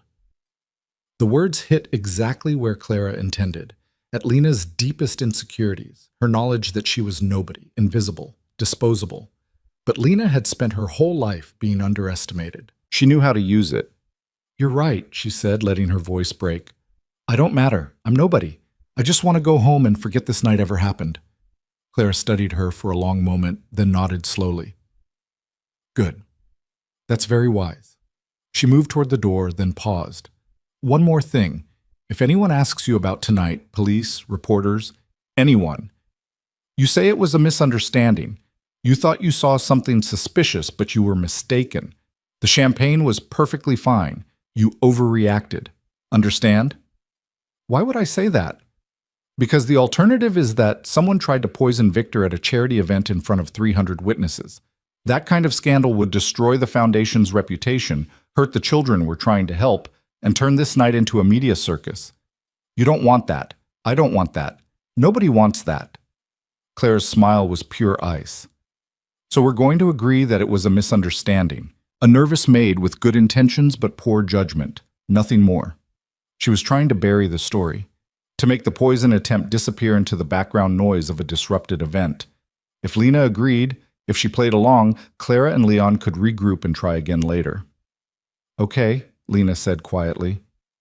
It was a misunderstanding. Smart girl. Clara opened the door. Now go back to work. And Lena, if you're as smart as I think you are, you'll forget you ever met Victor Romano. She swept out, leaving Lena alone in the empty conference room with her racing heart and the knowledge that she'd just been threatened by a woman who smiled like poison tasted sweet. Dmitri materialized in the doorway as if summoned by Lena's fear. You okay? He asked. She knows. About my family. About the facility. Of course she knows. She's not stupid. Dimitri's expression was grim. What did you tell her? That I was nobody. That I wanted to forget this ever happened. That it was all a misunderstanding. Good. That's exactly what she needed to hear. He checked the hallway, then gestured for Lena to follow. Your shift ends in 20 minutes. I'll drive you home. Home? What about my family? They're safe. Clara might know where they are, but she won't move against them yet. Too obvious, too risky. She'll watch them, use them as leverage, but she won't hurt them unless she has no other choice. And if she has no other choice? Dimitri's smile was sharp and dangerous. Then she'll discover that Mr. Romano protects his investments very, very thoroughly. They walked through the mostly empty ballroom toward the service exit. The last few guests were departing. The cleanup crew was already at work. And somewhere in the building, Clara Whitmore and Leon Mercer were probably planning their next move. Lena had stepped into a war she barely understood, had made herself a target, had risked everything on the hope that Victor Romano would keep his word. But as she glanced back at the ballroom one last time, she saw Victor standing near the windows, talking on his phone. He looked up, met her eyes across the distance, and nodded once, a silent acknowledgement. A promise kept. Lena nodded back and followed Dmitri into the night, wondering if she'd just made the best decision of her life or signed her own death warrant. Either way, there was no going back now. Dimitri's car was a black SUV with tinted windows and the kind of engine that purred like a predator. Lena climbed into the passenger seat, her body finally registering the exhaustion that adrenaline had kept at bay for the past 5 hours. Every muscle ached, Her feet throbbed from hours in cheap shoes on marble floors. Her right hand was swollen where she'd connected with Victor's jaw. "Buckle up," Dmitri said, pulling into late-night Manhattan traffic. Lena obeyed, watching the city blur past through bulletproof glass. Even at midnight, New York never slept. Taxis prowled for fares, delivery trucks rumbled toward early morning destinations, and people moved through pools of streetlight like ghosts of the lives they were trying to build. "Where are we really going?" she asked, "because I know you're not just taking me home." Dimitri's mouth twitched with something that might have been approval. "You're learning. No, we're making a stop first, mister. Romano wants to brief you before you go back to your normal life. Can't do that at your apartment. Too exposed. Can't do it at his office. Too obvious. So we're meeting somewhere neutral. Let me guess. Somewhere with multiple exits and clear sightlines. Now you're thinking like security."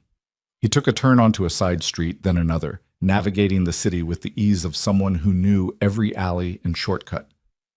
"How are you holding up? And don't say fine. I've seen fine and you're not it." Lena let out a breath that felt like she'd been holding it for hours. "I'm terrified. Clara Whitmore just threatened my family. Leon Mercer is probably planning how to eliminate me. And I agreed to help catch 2 people who've already proven they're willing to murder. So no, I'm not fine. I'm the opposite of fine." "Good." "Good?" "Fear keeps you sharp, keeps you careful. The people who die in this business are the ones who stop being afraid." Dmitri glanced at her. "But there's a difference between healthy fear and paralyzing terror. You need to find the line between them. And if I can't, then you tell me and we pull you out. No shame in that. This isn't your world, Lena. You don't owe Victor Romano your life. I owe him for my mother's medical care, for Daniel's safety. You saved his life. That debt's already paid. Anything else is negotiation, not obligation." The SUV turned down a ramp into an underground parking garage. Remember that. No matter what Victor says or offers, you always have a choice. The parking garage belonged to a luxury apartment building in Tribeca. Dmitri parked in a reserved spot marked private and led Lena to a service elevator that required a key card to operate. They rode up in silence, and Lena tried not to think about what would happen if this was a trap, if Dmitri was leading her somewhere she couldn't escape, if Victor's promises were just another kind of poison. The elevator opened onto a penthouse apartment that took Lena's breath away. Floor-to-ceiling windows overlooked the Hudson River and the lights of Jersey City beyond. Hardwood floors gleamed under recessed lighting. Modern furniture in shades of gray and black created spaces that felt both expensive and oddly impersonal, like a hotel suite designed to impress rather than comfort. Victor stood by the windows, still in his suit from the gala, but with his tie loosened and his jacket discarded. He held a glass of amber liquid, whiskey probably, and stared out at the city like a king surveying his kingdom. "Ms. Hart," he said without turning around. "Thank you for coming. Did I have a choice?" "Always." He turned, and Lena saw that his lip had swollen more, a purple bruise blooming along his jaw, the marks of her punch. "You could have told Dmitri to take you home. You could have refused to help. You still can. But I'm hoping you won't." "Why? You already said the debt was paid." Victor smiled and gestured to a leather sofa. "Sit, please. We have much to discuss, and you look ready to collapse." Lena sat, and the sofa enveloped her like an embrace. Dmitri took up position by the elevator, alert and watchful. Victor settled into an armchair across from her, his whiskey glass catching the light. "I need to show you something," Victor said, pulling out a tablet from the side table. The laboratory fast-tracked the analysis of the champagne. "Dmitri, dim the lights." The room darkened, and the tablet's screen glowed bright as Victor swiped through documents. Potassium cyanide, approximately 50 milligrams dissolved in the champagne, more than enough to kill within minutes. Death would have looked like a heart attack initially. Chest pain, difficulty breathing, confusion. By the time the medical examiner identified poisoning, Clara and Leon would have had hours to establish alibis and destroy evidence. He turned the tablet toward Lena. The toxicology report was dense with scientific terminology, but the conclusion was clear. Victor Romano had been seconds away from death. "So I was right," Lena whispered. "You were right." Which means Clara and Leon are guilty of attempted murder. The question is how to prove it in a way that brings them to justice without starting a war. Victor set down the tablet and leaned forward. "I could kill them tonight. Make it look like accidents. Leon's car goes off a bridge. Clara overdoses on sleeping pills. Neat, clean, problem solved." "But you won't." "No, I won't. Because you asked for real justice, and because—" He paused, choosing his words carefully. "Because I'm tired of solving problems with violence. It's effective, yes, but it's also endless. Every death creates new enemies, new cycles of revenge. I want better than that." Lena studied his face, looking for the lie, the manipulation, but she saw only weariness and something that might have been genuine conviction. "What's the alternative?" she asked. "We make them confess, on camera, with evidence, in a way that can't be disputed or explained away. Then we turn everything over to the authorities, the real authorities, not the ones I own. Let the legal system handle them." "The legal system that lets people like you operate openly?" Victor's smile was rueful. "Touché. But Clara and Leon aren't like me. I built my empire through strategy and force. They're trying to build theirs through betrayal and poison. The authorities will be much less forgiving of amateurs." "How do we make them confess?" "We give them what they want. Or rather, we make them think they're getting what they want." Victor stood and walked to a desk in the corner, returning with a folder thick with documents.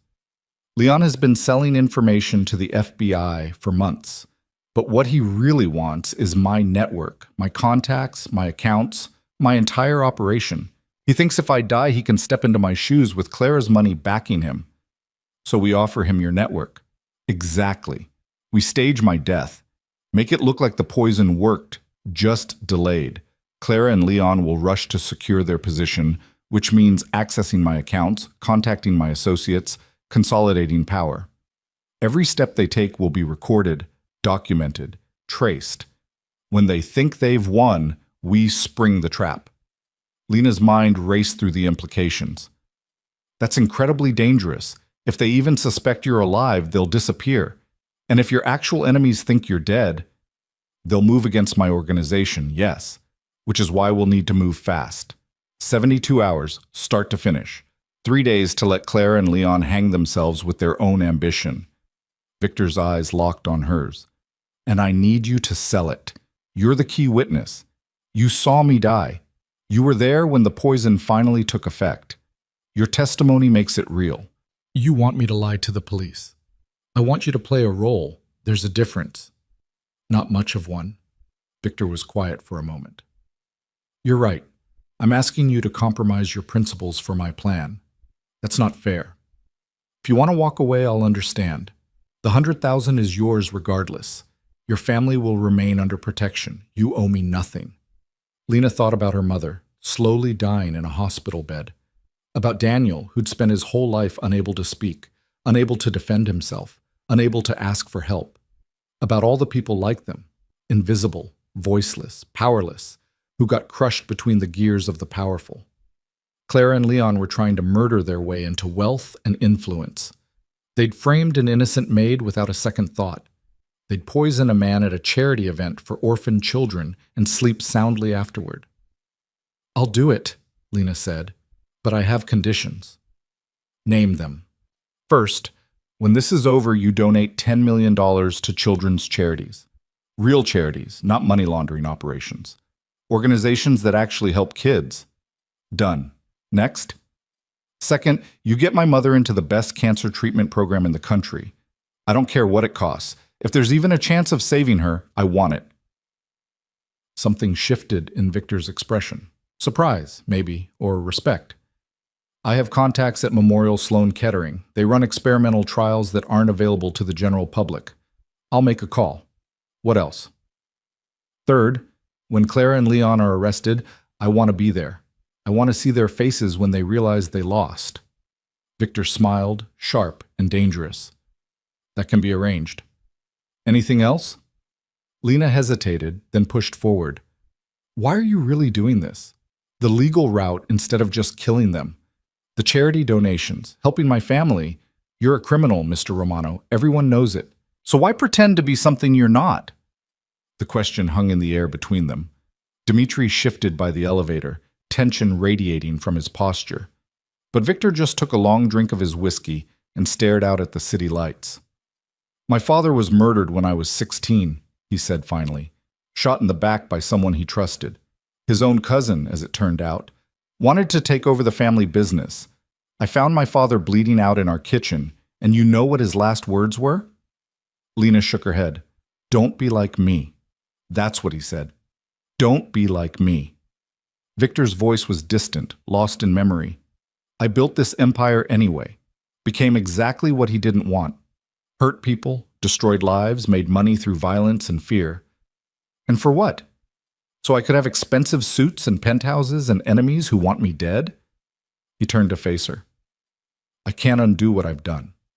Can't bring back the people I've hurt. But maybe I can do this one thing right. Maybe I can make sure Clara and Leon face real consequences instead of just disappearing into shallow graves. Maybe that counts for something? Or maybe, Lena said quietly, you're just tired of being alone. Victor froze, his glass halfway to his lips. For a moment, the carefully controlled mask slipped, revealing something raw and aching underneath. Maybe, he admitted. Clara was supposed to be a transaction, but some part of me hoped. He shook his head. Doesn't matter. She chose poison. Now she faces the consequences. When do we start? Lena asked. Tomorrow. We'll stage my death tomorrow night. But tonight, you need rest. Dmitri will take you home. Real home this time. Victor pulled out his phone and typed something. I'm sending you a number. Memorize it, then delete it. If anything goes wrong, anything at all, you call that number. Someone will answer within 60 seconds, and they'll extract you from whatever situation you're in. Extract me? Get you out. Get you safe. No questions asked. He met her eyes. I meant what I said earlier, Lena. You always have a choice. If this becomes too dangerous, if you want out, you call that number. Lena's phone buzzed. She looked at the number, committed it to memory, then deleted the message. Okay. Get some sleep. Tomorrow, everything changes. Dmitri drove her back to the Bronx in silence. The streets grew narrower, the buildings shorter, the polish of Manhattan giving way to the worn reality of working-class neighborhoods. When they pulled up outside Lena's apartment building, a 6-story walk-up with cracked sidewalks and iron bars on the ground-floor windows, the contrast was jarring. We'll have someone watching the building, Dmitri said. You won't see them, but they're there. Anyone approaches you, anyone threatens you, you scream. They'll respond. Thank you. Don't thank me. Just stay alive. He handed her a business card. My direct number. Call if you need anything. Lena climbed out of the SUV and watched it drive away, then trudged up 4 flights of stairs to her apartment. The hallway smelled like cooking grease and old carpet. Someone's television blared through thin walls. A baby cried 3 doors down. Home. She unlocked the apartment, 2 deadbolts and a chain, and stepped into the tiny studio that had been her whole world until tonight. One room serving as bedroom, living room, and kitchen. A bathroom barely big enough to turn around in. Furniture from thrift stores and sidewalk discards. Pictures of Daniel and her mother taped to walls that desperately needed painting. It was small and shabby and precious because it was hers. Because she'd fought for every day she could keep it. Because it held everything that mattered. Her phone rang. Daniel, calling from the facility. Hey, buddy, Lena answered, her voice cracking with exhaustion. Daniel's text-to-speech app spoke for him. Where are you? They say you're working. Mama is scared. I'm home now. I'm sorry I couldn't come with you to the new place. Is it nice? Very nice. Big room. Good bed. Nurses are kind, but Mama cries. She thinks something is wrong. Lena closed her eyes. Can you put her on? Rustling sounds, then her mother's weak voice. Lena, what's happening? Why are we here? Mama, everything's fine. It's a special treatment program. The doctors want to try new therapies for your cancer. Isn't that good news? But the cost. Don't worry about the cost. It's covered. Just focus on getting better, okay? Focus on resting and letting them help you. Her mother was quiet for a long moment. You're in trouble. I'm not in trouble. Don't lie to me, mija. I know that voice. You're scared. Lena's throat tightened. Her mother had always been able to read her, even across phone lines, even through carefully constructed lies. I'm handling it, Mama. I promise. Just trust me. I always trust you. But Lena, be careful. Whatever you're doing, whatever you've gotten into, be careful. I will. I love you. I love you too, baby. So much. The call ended, leaving Lena alone in her silent apartment with the weight of everything pressing down on her shoulders. She was about to help stage a mafia boss's death, about to become bait in a trap for two murderers, about to risk everything on the hope that Victor Romano was telling the truth. She should have been terrified, should have been calling that extraction number and running as far as her savings would take her. Instead, she felt strangely calm, because for the first time in her life, she wasn't invisible, wasn't powerless, wasn't just surviving, she was fighting back. Lena set her phone on the counter and noticed a text from an unknown number. Sleep well. Tomorrow, we hunt. It could only be from Victor. She deleted it and climbed into bed, not bothering to change out of her work clothes. Sleep came quickly, heavy and dreamless, the sleep of someone who'd pushed past exhaustion into a space beyond fear. When she woke 6 hours later to sunlight streaming through dirty windows, everything had changed. The news was reporting Victor Romano's death. Lena grabbed her phone with shaking hands and pulled up the headlines. Every major outlet was running the story. Mafia boss dies after apparent poisoning at charity gala. The details were sparse but consistent. Victor had seemed fine after the incident at the event, had gone home, felt ill overnight, suffered what appeared to be a delayed reaction to poison. Dead on arrival at New York Presbyterian. Lena's phone rang. Dimitri. It started, he said without preamble. The story's out. Police are already at the hotel questioning staff. They'll want to interview you again. What do I tell them? The truth, mostly. You saw Mr. Romano leave the event. He seemed fine. You went home. You woke up to the news. You're shocked and devastated. Can you do that? Yes? Good. Someone will pick you up in 2 hours. Press conference at 3. You'll need to look the part. Upset, scared, guilty for not doing more. I'm sending a stylist to help. A stylist? Image matters, Lena. You're about to become the most famous hotel maid in New York. We need you to look exactly right. Poor but dignified, traumatized but brave. Trust the process. The call ended. Lena stared at her reflection in the bathroom mirror and barely recognized the woman staring back. 24 hours ago, she'd been invisible. Now she was about to stand in front of cameras and lie to the entire city. The stylist arrived 90 minutes later, a woman named Gabriella with sharp eyes and an efficient manner. She took one look at Lena and got to work, selecting clothes from bags she'd brought, applying minimal makeup that somehow made Lena look younger and more vulnerable, arranging her hair in a simple style that suggested she'd tried to look presentable but was too distraught to care much. Perfect, Gabriella said, stepping back to assess her work. You look like exactly what you are, a good girl caught in a nightmare. The cameras will eat it up. A black car arrived at 2:30. Not Dimitri this time, but another security professional who introduced himself only as Marcus. He drove Lena to one police plaza where reporters already swarmed the steps, cameras and microphones creating a forest of mechanical eyes. Inside, Detective Morrison waited in an interview room. He looked older than he had the night before, lines of stress carved deep around his eyes. Ms. Hart, he said, thank you for coming. I know this must be difficult. Is it true? Lena asked, letting her voice shake. Is Mr. Romano really dead? I'm afraid so. Died around 4 this morning. The medical examiner is conducting an autopsy, but preliminary findings suggest cyanide poisoning, consistent with what we found in the champagne glass last night. But he seemed fine when he left. He was talking, walking. He seemed completely normal. Cyanide can have delayed effects depending on dosage and delivery method. Sometimes victims seem to recover, then deteriorate hours later. It's rare, but it happens. Morrison opened a file folder. I need you to walk me through everything again. Every detail you remember from last night. So Lena told the story again, sticking as close to the truth as possible while carefully avoiding anything that would expose Victor's plan. She described overhearing Clara and Leon, described the red dot on the glass, described her panic and the punch, described Victor thanking her and letting her go home. And you haven't heard from Mr. Romano or his associates since last night? Morrison asked. No, detective. I went home and went to sleep. Woke up to the news. He studied her face, looking for cracks in the performance. Miss Hart, I'm going to be direct with you. Victor Romano was a dangerous man with dangerous enemies. If someone approached you, offered you money to help them, promised to protect you. No one offered me anything, Lena interrupted. I'm just a hotel maid who tried to do the right thing. That's all. Morrison sighed. Okay.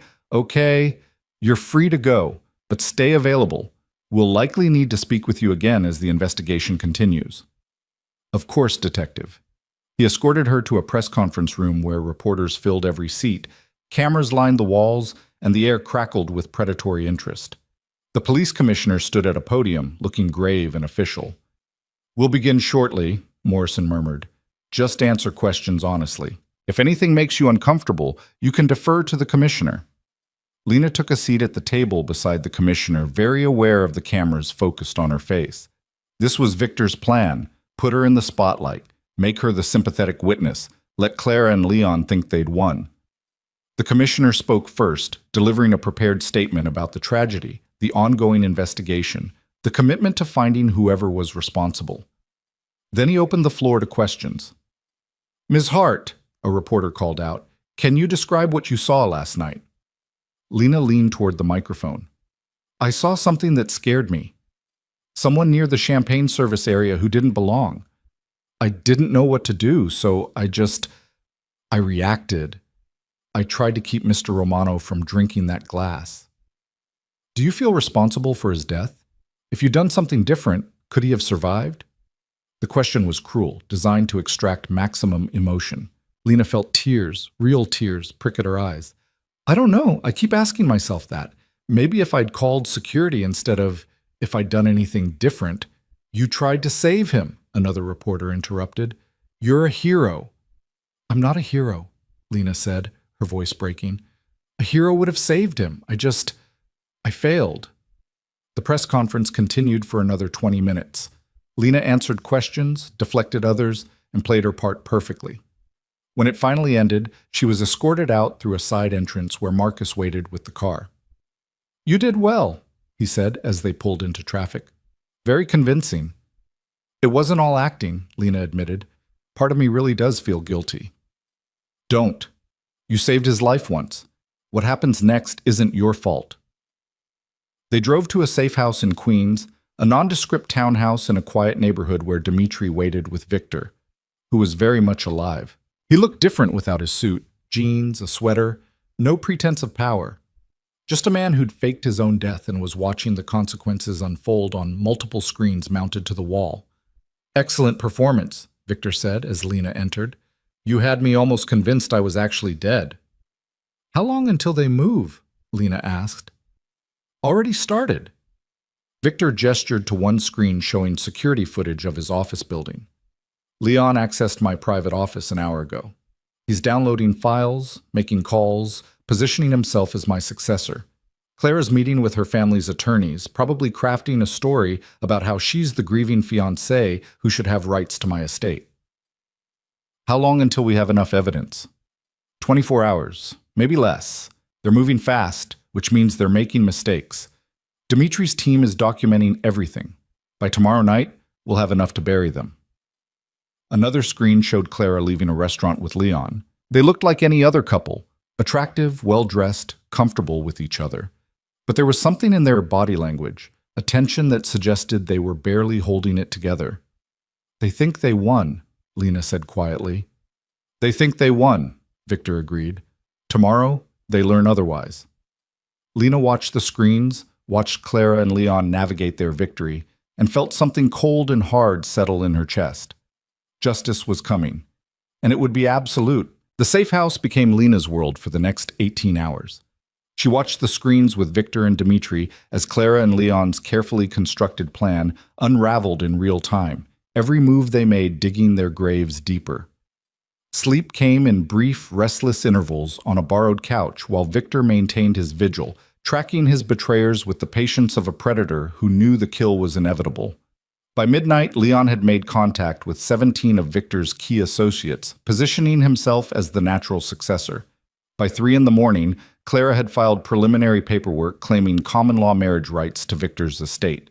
By dawn, they'd made their first catastrophic mistake. "There," Victor said, freezing the security footage on one of the screens. "Watch this." The image showed Leon entering a storage facility in Brooklyn, one of Victor's legitimate businesses used to warehouse imported goods. Leon carried a laptop and a small duffel bag. He spent 40 minutes inside, then emerged looking satisfied. "What did he take?" Lena asked, accepting the coffee Dmitri handed her. "Nothing. He left something." Victor's smile was cold. "That facility stores high-end electronics, computers, phones, tablets. Leon just planted evidence that would make it look like I was running a smuggling operation. When the FBI raids it, and they will, because Leon's going to tip them off, they'll find exactly what they need to seize my assets and shut down my legitimate operations. But if your assets are seized, Clara can't inherit them." "Exactly. Which means Leon's working a different angle. He doesn't want my money. He wants my network. The contacts, the leverage, the power structure. Money can be rebuilt. Power is harder to replace." Victor rewound the footage. But here's what he doesn't know. That facility has been clean for 2 years. I moved all questionable operations out when I started legitimizing my business. So when the FBI raids it, they'll find the planted evidence, trace it back to Leon, and realize they've been played. Won't they arrest you anyway? They'll try, but my lawyers are better than their prosecutors, and I've been very careful to operate within legal boundaries for the past 2 years. The worst they can do is tie me up in court for a few months. Meanwhile, Leon's planted evidence becomes proof of his betrayal. Dimitri's phone buzzed. He checked it, then showed Victor the screen. Clara just withdrew $2 million in cash from her family's accounts, preparing to run. "Not yet," Victor said. "She's gathering resources, but she won't run until she's certain the legal claim will fail. She still thinks she has a chance." "When do we move?" Lena asked. Victor checked his watch. 6 hours. I've arranged a meeting with the FBI, the district attorney, and the police commissioner. We'll present everything at once. The poison attempt, Leon's planted evidence, Clara's fraudulent marriage claim. By sunset, they'll both be in custody. And then? And then you get to watch them realize they lost, as promised. The hours crawled past with agonizing slowness. Lena tried to rest but couldn't silence her racing mind. She kept thinking about Clara's ice-blue eyes, Leon's perfect smile, the casual cruelty of people who'd been willing to murder for money and power. She thought about her mother in that expensive facility, about Daniel finally getting the education he deserved, about how quickly her life had transformed from invisible poverty to dangerous purpose. At 11 o'clock, Victor emerged from a back room wearing a suit again, armor for the battle ahead. He looked every inch the powerful man the world knew, except for the bruise on his jaw where Lena's fist had connected. He'd kept it deliberately, refusing makeup or cover-up. "A reminder," he said when he caught Lena staring, "of the moment someone cared enough to punch me in the face to save my life." "Most people would hide that," Lena said. "I'm not most people." Victor adjusted his tie. "Ready?" "As I'll ever be." They drove to Federal Plaza in a convoy of 3 black SUVs, security protocols tight enough to protect a head of state. The FBI building loomed above them, all concrete and glass and institutional authority. Lena had never been inside a federal building before. The weight of it, the power concentrated in these walls, pressed against her like physical force. Special Agent Sarah Chen met them in the lobby. She was 40, sharp-eyed, with the kind of face that had seen too many lies to believe easy truths. Her gaze swept over Victor with obvious distaste, then landed on Lena with curiosity. "Mr. Romano," she said, her voice carefully neutral. "You're looking well for a dead man." "Reports of my death were greatly exaggerated," Victor replied smoothly. "Thank you for agreeing to this meeting, Agent Chen. I believe we have information that will interest you." "We'll see. Conference room 3. Your security stays in the lobby." Dmitri started to protest, but Victor raised a hand. "It's fine. Agent Chen has no reason to harm me. And if she did, well, I'm already dead, aren't I? They followed Agent Chen through security checkpoints and sterile corridors to a conference room where the district attorney and the police commissioner already waited. Both men looked uncomfortable. Victor Romano's presence in an FBI building was the kind of thing that could end careers or start them, depending on how the next hour unfolded. "Gentlemen," Victor said, taking a seat at the head of the table like he owned the room. Lena sat beside him, very aware of the eyes tracking her every movement. "Thank you for coming. I'm going to save us all time by being direct. I faked my death to expose a murder conspiracy. The evidence is comprehensive, documented, and ready for immediate prosecution." "You faked your death," District Attorney Rodriguez repeated, his voice flat. "Do you have any idea how many laws you've broken? How many resources you've wasted with this stunt?" "I'm aware. I'm also aware that without this stunt, you'd have no case against two people who attempted to murder me and would have succeeded if not for Ms. Hart's intervention." Victor pulled out a tablet and began swiping through files. "Shall we begin?" For the next 90 minutes, Victor laid out the entire conspiracy. The poison analysis, the surveillance footage of Clara and Leon's secret meetings, Leon's planted evidence at the warehouse, financial records showing Clara's family bankruptcy, and the timing of their engagement, recorded phone calls between Leon and his FBI handler, calls that proved Leon had been feeding selective information while hiding his own criminal activities. Agent Chen's expression grew darker with each revelation. "Leon Mercer was one of our confidential informants. If he's been playing us, he's been playing everyone," Victor interrupted. "You wanted information on my organization. He gave you enough truth to seem credible while hiding his real agenda, stealing my business for himself and Clara. You were tools, just like I was supposed to be a victim." Rodriguez leaned forward. "Even if everything you're saying is true, and that's a significant if, you still faked your death. You deceived law enforcement. You manipulated a criminal investigation. I created the opportunity for you to catch two attempted murderers who would have disappeared if I'd handled this my usual way." Victor's voice was cold. "You can charge me with obstruction and watch them walk on technicalities, or you can accept my cooperation and close a case that makes you all look competent. Your choice." The room fell silent. Lena watched the three officials exchange glances, conducting a wordless negotiation about power and politics and the uncomfortable reality that sometimes justice required compromising with criminals. "What do you want?" Agent Chen asked finally. "Immunity for Ms. Hart, complete and unconditional. She was a civilian who tried to save a life. She doesn't deserve to be punished because I involved her in my plan." "And for yourself?" "Nothing. Charge me with whatever you need to charge me with, as long as Clara Whitmore and Leon Mercer face the full weight of the law. Attempted murder, conspiracy, fraud, everything they've done." Commissioner Walsh spoke for the first time. "Why? You could have killed them quietly. Instead, you're handing them to us, potentially exposing yourself to prosecution. That's not how men in your position usually operate."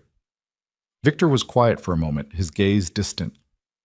"My father told me not to be like him. I didn't listen. Built an empire the same way he did, through fear and violence. But maybe it's not too late to do one thing differently. Maybe letting the system work, trusting justice instead of revenge. Maybe that counts for something." "Or maybe," Agent Chen said, "you're just getting old and sentimental." "Maybe," Victor agreed. "Does it matter? You're getting two criminals and comprehensive evidence. I'm offering full cooperation. The only question is whether your pride matters more than closing the case." Another silence. Then Rodriguez nodded slowly. "We'll need everything. All the evidence, all the recordings, full statements from both you and Ms. Hart. And we'll need you to testify when this goes to trial." "Done." "And you'll surrender your passport. House arrest pending arraignment on obstruction charges." "Acceptable?" Agent Chen stood. "Give us 2 hours to review the evidence and coordinate with the arrest teams. If everything checks out the way you claim, we'll move on Whitmore and Mercer simultaneously." She looked at Lena. "Ms. Hart, I'll need your statement as well. Everything that happened, from the beginning." Lena spent the next hour in an interview room, telling the story yet again to a recording device and two federal agents who took notes and asked pointed questions. She stuck to the truth now. No more performance, no more careful omissions. The relief of honesty was almost physical, like setting down a weight she'd been carrying too long. When she finished, one of the agents, a young woman who'd introduced herself as Agent Martinez, smiled slightly. "For what it's worth, Ms. Hart, what you did took guts. Not many people would have the courage to punch a mafia boss, even to save his life." "I didn't feel courageous," Lena admitted. "I felt terrified. Courage isn't the absence of fear. It's acting despite it." Martinez closed her notebook. "You're free to go. We'll contact you if we need anything else." Lena found Victor in the lobby with Dmitri, both men watching their phones with focused intensity. Victor looked up as she approached. "They're moving," he said quietly. "Arrest teams are heading to Claire's apartment in Leon's office right now. Do you want to watch?" "Yes." Victor pulled up a live feed on his tablet. Someone in the FBI had agreed to stream the arrests, probably as a courtesy or maybe as insurance. The screen split to show two locations simultaneously.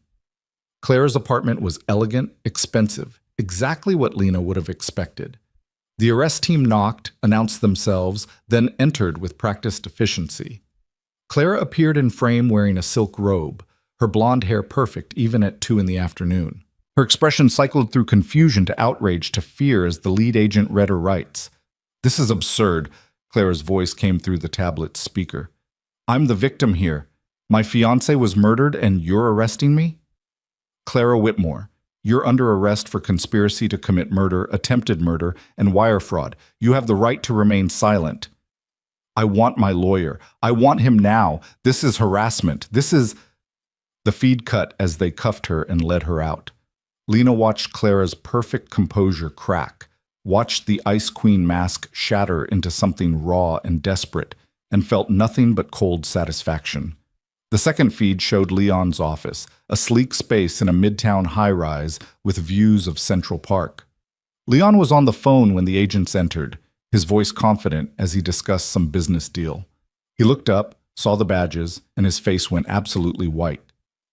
"I need to call you back," he said into the phone, his voice suddenly hollow. The lead agent approached. "Leon Mercer, you're under arrest for conspiracy to commit murder, attempted murder, planting false evidence, and obstruction of justice. Hands behind your back, please." "You don't understand," Leon said, stumbling backward. "I've been working with you. I'm a confidential informant. Call Agent Chen. She'll explain." "Agent Chen is the one who ordered your arrest, Mr. Mercer. You have the right to remain silent. I suggest you use it." Leon's composure disintegrated. He tried to run, made it 3 steps before 2 agents tackled him to the expensive carpet. His shouts echoed through the feed as they restrained him, read his rights, hauled him to his feet. "This is wrong. You're making a mistake. Romano's the criminal, not me. I was trying to bring him down. I was helping you. By poisoning him at a charity gala?" The agent's voice was disgusted. "Save it for your lawyer, Mercer." The feeds ended. Victor closed the tablet and looked at Lena. "How do you feel?" he asked. Lena searched for the right words. "Like I can breathe for the first time in days. Like maybe the world isn't completely broken. Like—" She stopped, emotion catching in her throat. "Like justice actually exists." "Sometimes," Victor said quietly. "Not always. Not often enough. But sometimes." They left the FBI building as the sun began its descent toward the Jersey horizon, painting Manhattan in shades of gold and amber. Dmitri drove them back to the safe house, where Lena's belongings waited in a bag someone had packed from her apartment. "What happens now?" Lena asked. "Now Clara and Leon are arraigned," Victor said. "They'll try to make bail, but the charges are serious enough that a judge will likely deny it. Then comes the trial, probably 6 to 8 months out. They'll try to cut deals, blame each other, claim diminished capacity or coercion. It won't work. The evidence is too strong. And you? House arrest for a few months while my lawyers argue that I was justified in faking my death given the circumstances. Probably some fines, maybe probation.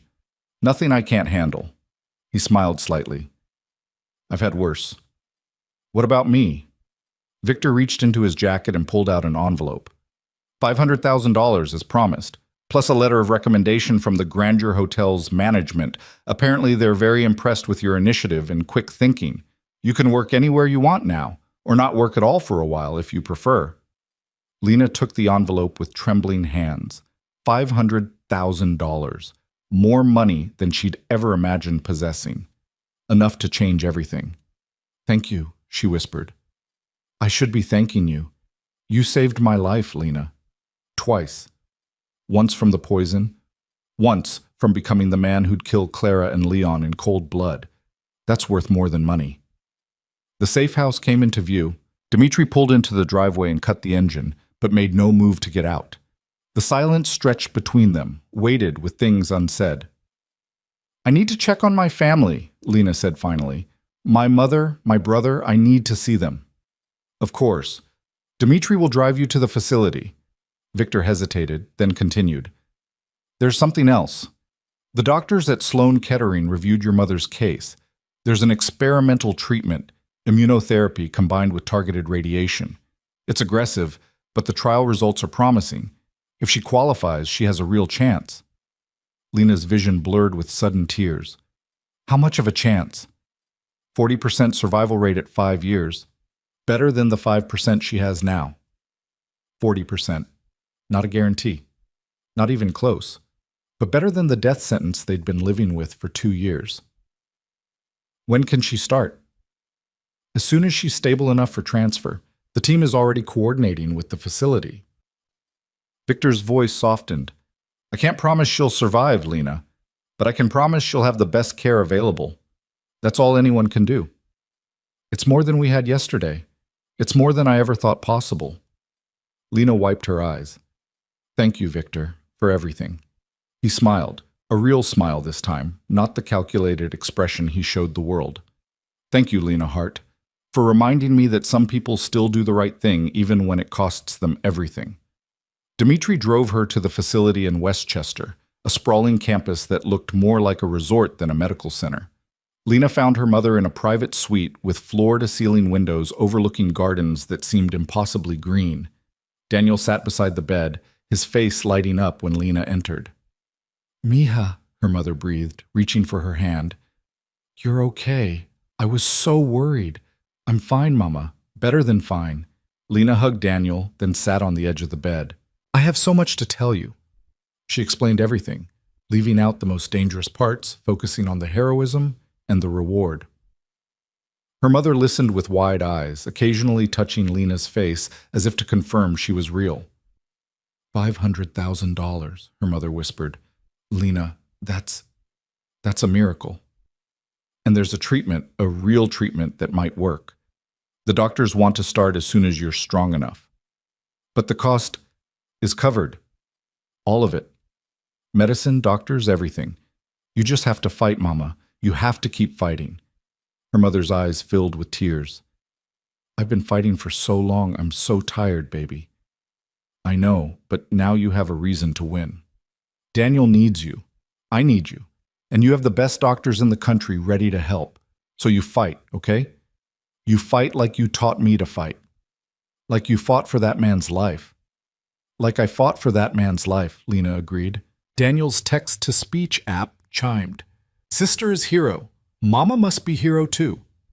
Her mother laughed through tears and pulled Daniel into the embrace. Okay, I'll fight. For both of you.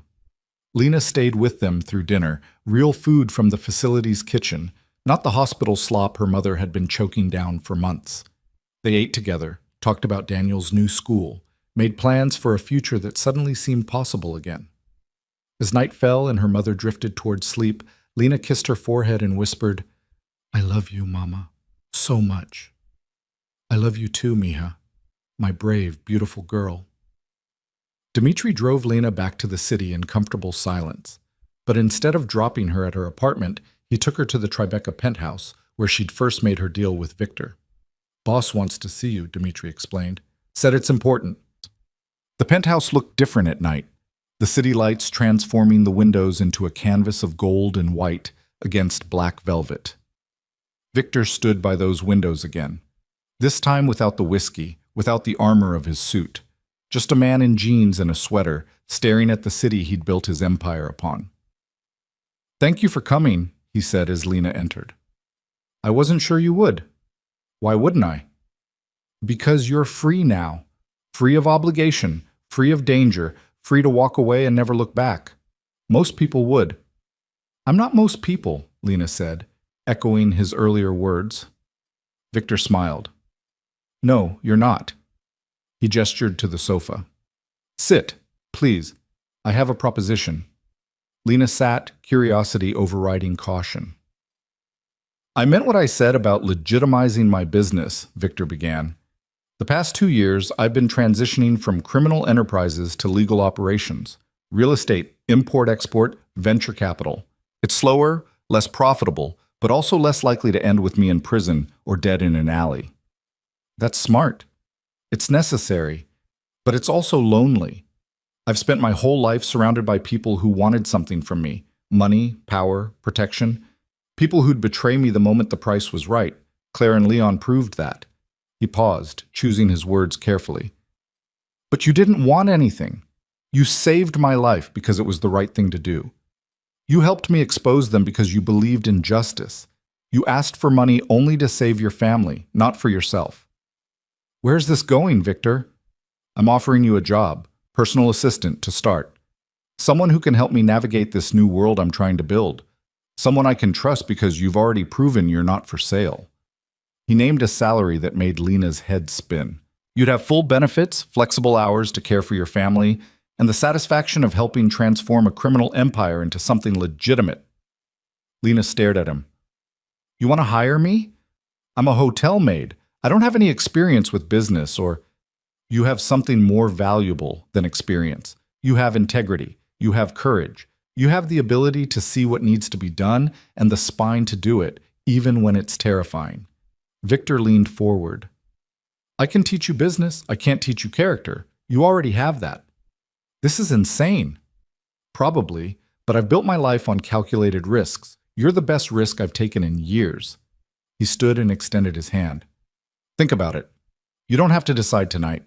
Take a week, take a month, but know the offer stands." Lena looked at his hand, scarred, strong, belonging to a man who'd killed and corrupted but was somehow trying to be better. Then she thought about her tiny apartment in the Bronx, her mother fighting for her life, Daniel finally thriving, and the strange, impossible path her life had taken in the past 72 hours. She took Victor's hand. "I'll think about it. But Victor, if I say yes, it can't be like this. You giving orders and me following. I'm not your employee in that way. I'm your partner, or I'm nothing." Something shifted in his expression, surprise giving way to what might have been hope. "Partners, then, if you decide to say yes." "If I decide to say yes—" They shook, and Lena felt the world tilt on its axis one more time. 3 months later, Lena stood in a courtroom wearing a suit that actually fit, watching Clara Whitmore and Leon Mercer receive their sentences. Clara got 20 years for conspiracy to commit murder and fraud. Leon got 25 for the same charges plus obstruction of justice and planting false evidence. Both looked smaller somehow, diminished by orange jumpsuits and the weight of consequences they'd never believed would touch them. When the judge's gavel fell, Lena felt the last piece of tension she'd been carrying finally release. Outside the courthouse, reporters swarmed, but Dmitri cleared a path through the chaos. Victor waited by the car, wearing an ankle monitor but otherwise free, pending the resolution of his obstruction charges that would likely result in probation and community service, according to his lawyers. "Justice," Victor said as Lena approached. "Just like I promised." "Just like you promised," Lena agreed. They drove to the facility in Westchester, where Lena's mother was 3 weeks into her experimental treatment. The cancer hadn't disappeared, but it had stopped growing. The doctors called it encouraging. Lena called it a miracle. Daniel was in his new school, thriving in ways Lena had never dared imagine. He had friends now, teachers who understood him, a future that looked bright instead of dim. And Lena had accepted Victor's offer 2 weeks ago, starting her new position as his partner in legitimizing his empire. It was hard work, navigating the gray spaces between criminal and legal, learning to trust her instincts in boardrooms instead of hotel ballrooms. But it was also exhilarating, challenging, purposeful, in ways her old life had never been. I have something for you, Victor said as they walked through the facility's gardens. He pulled out a small box and handed it to her. Inside was a key, simple, brass, unmarked. What's this? The penthouse. I bought it outright. No mortgage. It's yours. Lena's breath caught. Victor, I can't accept. Yes, you can. You've earned it 10 times over. Besides, I need you close. Partners should be accessible, and your Bronx apartment is too far from the office. His smile was teasing, but his eyes were serious. Plus, Daniel will love the view, and your mother will need somewhere comfortable to recover when she's released. When she's released, Lena repeated, holding on to the hope in those words. Not if. When, Victor confirmed. The doctors are optimistic, cautiously optimistic, but still. They sat on a bench overlooking the gardens, watching the sun paint the sky in shades of orange and gold. A year ago, Lena had been invisible, powerless, grinding through days that all looked the same. Now she owned a penthouse, worked as a partner to one of New York's most powerful men, and had given her family a chance at a real future. Do you ever regret it? Victor asked suddenly. Punching me that night, setting all of this in motion. Lena thought about fear and courage, about the split-second decision that had changed everything. No. Do you regret letting me? Not for a second. He looked at her, and Lena saw something in his eyes she'd never seen before. Vulnerability, hope, the tentative beginning of something that might become real. You know what's funny? I was engaged to Clara for 6 months and never once felt what I feel when you walk into a room. Lena's heart stuttered. Victor, I'm not asking for anything, he said quickly. You've been through hell because of me. The last thing you need is romantic pressure from your business partner. I just wanted you to know that somewhere in the middle of this chaos, I started caring about you, really caring. Not because you saved my life, but because of who you are. Who am I? Lena asked softly. Someone real, someone brave, someone who sees the world clearly and still chooses hope over cynicism. He smiled. Someone who punches mafia bosses to save their lives. Lena laughed, and the sound felt like freedom. I only punch mafia bosses I care about. Do you care about me? She thought about the question seriously, examining her feelings without the pressure of fear or obligation. Victor was complicated. Part criminal, part crusader, part wounded man trying to become someone his father would be proud of. He was dangerous and damaged, and nothing like the safe, simple love stories she'd imagined as a girl. But he was also honest in ways that mattered, generous without needing praise, capable of change even when change was hard. Yes, Lena said finally, I care about you. I don't know what that means yet, or where it goes, but yes. Victor's smile transformed his face, making him look younger, less burdened. That's enough. That's more than enough. They sat together as the sun set, two people who'd found each other in violence and chaos, and somehow stumbled towards something that looked like hope. Lena leaned her head against Victor's shoulder, and he wrapped an arm around her, and for the first time in her life, she felt like she'd come home. 6 months later, Victor proposed. They were on the penthouse rooftop, a space Lena had transformed into a garden with Daniel's help. The city sprawled below them, 8 million lives moving through their own stories of struggle and survival and occasional triumph. I know it's fast, Victor said, kneeling on the rooftop tiles with a ring that caught the moonlight. I know we've only been together officially for 3 months, but I've spent my whole life taking calculated risks, and you're the best risk I've ever taken. So I'm asking, will you marry me? Lena looked at the ring, simple, elegant, nothing like the ostentatious rock Clara had worn. She looked at Victor, who'd transformed from the mafia boss she'd punched into the man she'd chosen to build a life with. She looked at the city that had tried to crush her and somehow made her stronger instead. Yes, she said, on one condition. Name it. We get married here, on this rooftop. Small ceremony, just family and the people who matter. No society gala, no $1,000 plates, no pretense. Victor laughed and slipped the ring onto her finger. Done. Anything you want. They were married 3 months later, on a perfect October evening with the city lights as their witness. Lena's mother was there, cancer in remission and growing stronger every day. Daniel was there, wearing a suit he'd picked out himself and beaming with pride. Dmitri served as best man, looking uncomfortable in formal wear, but genuinely happy. The ceremony was short, the vows simple. Lena promised to love Victor despite his complicated past. Victor promised to build a future worthy of Lena's courage. They kissed as the sun set over Manhattan, and the small gathering of people they trusted applauded. At the reception, catered dinner on the rooftop, nothing fancy, Daniel's text-to-speech app chimed repeatedly as he gave a toast that made everyone laugh and cry.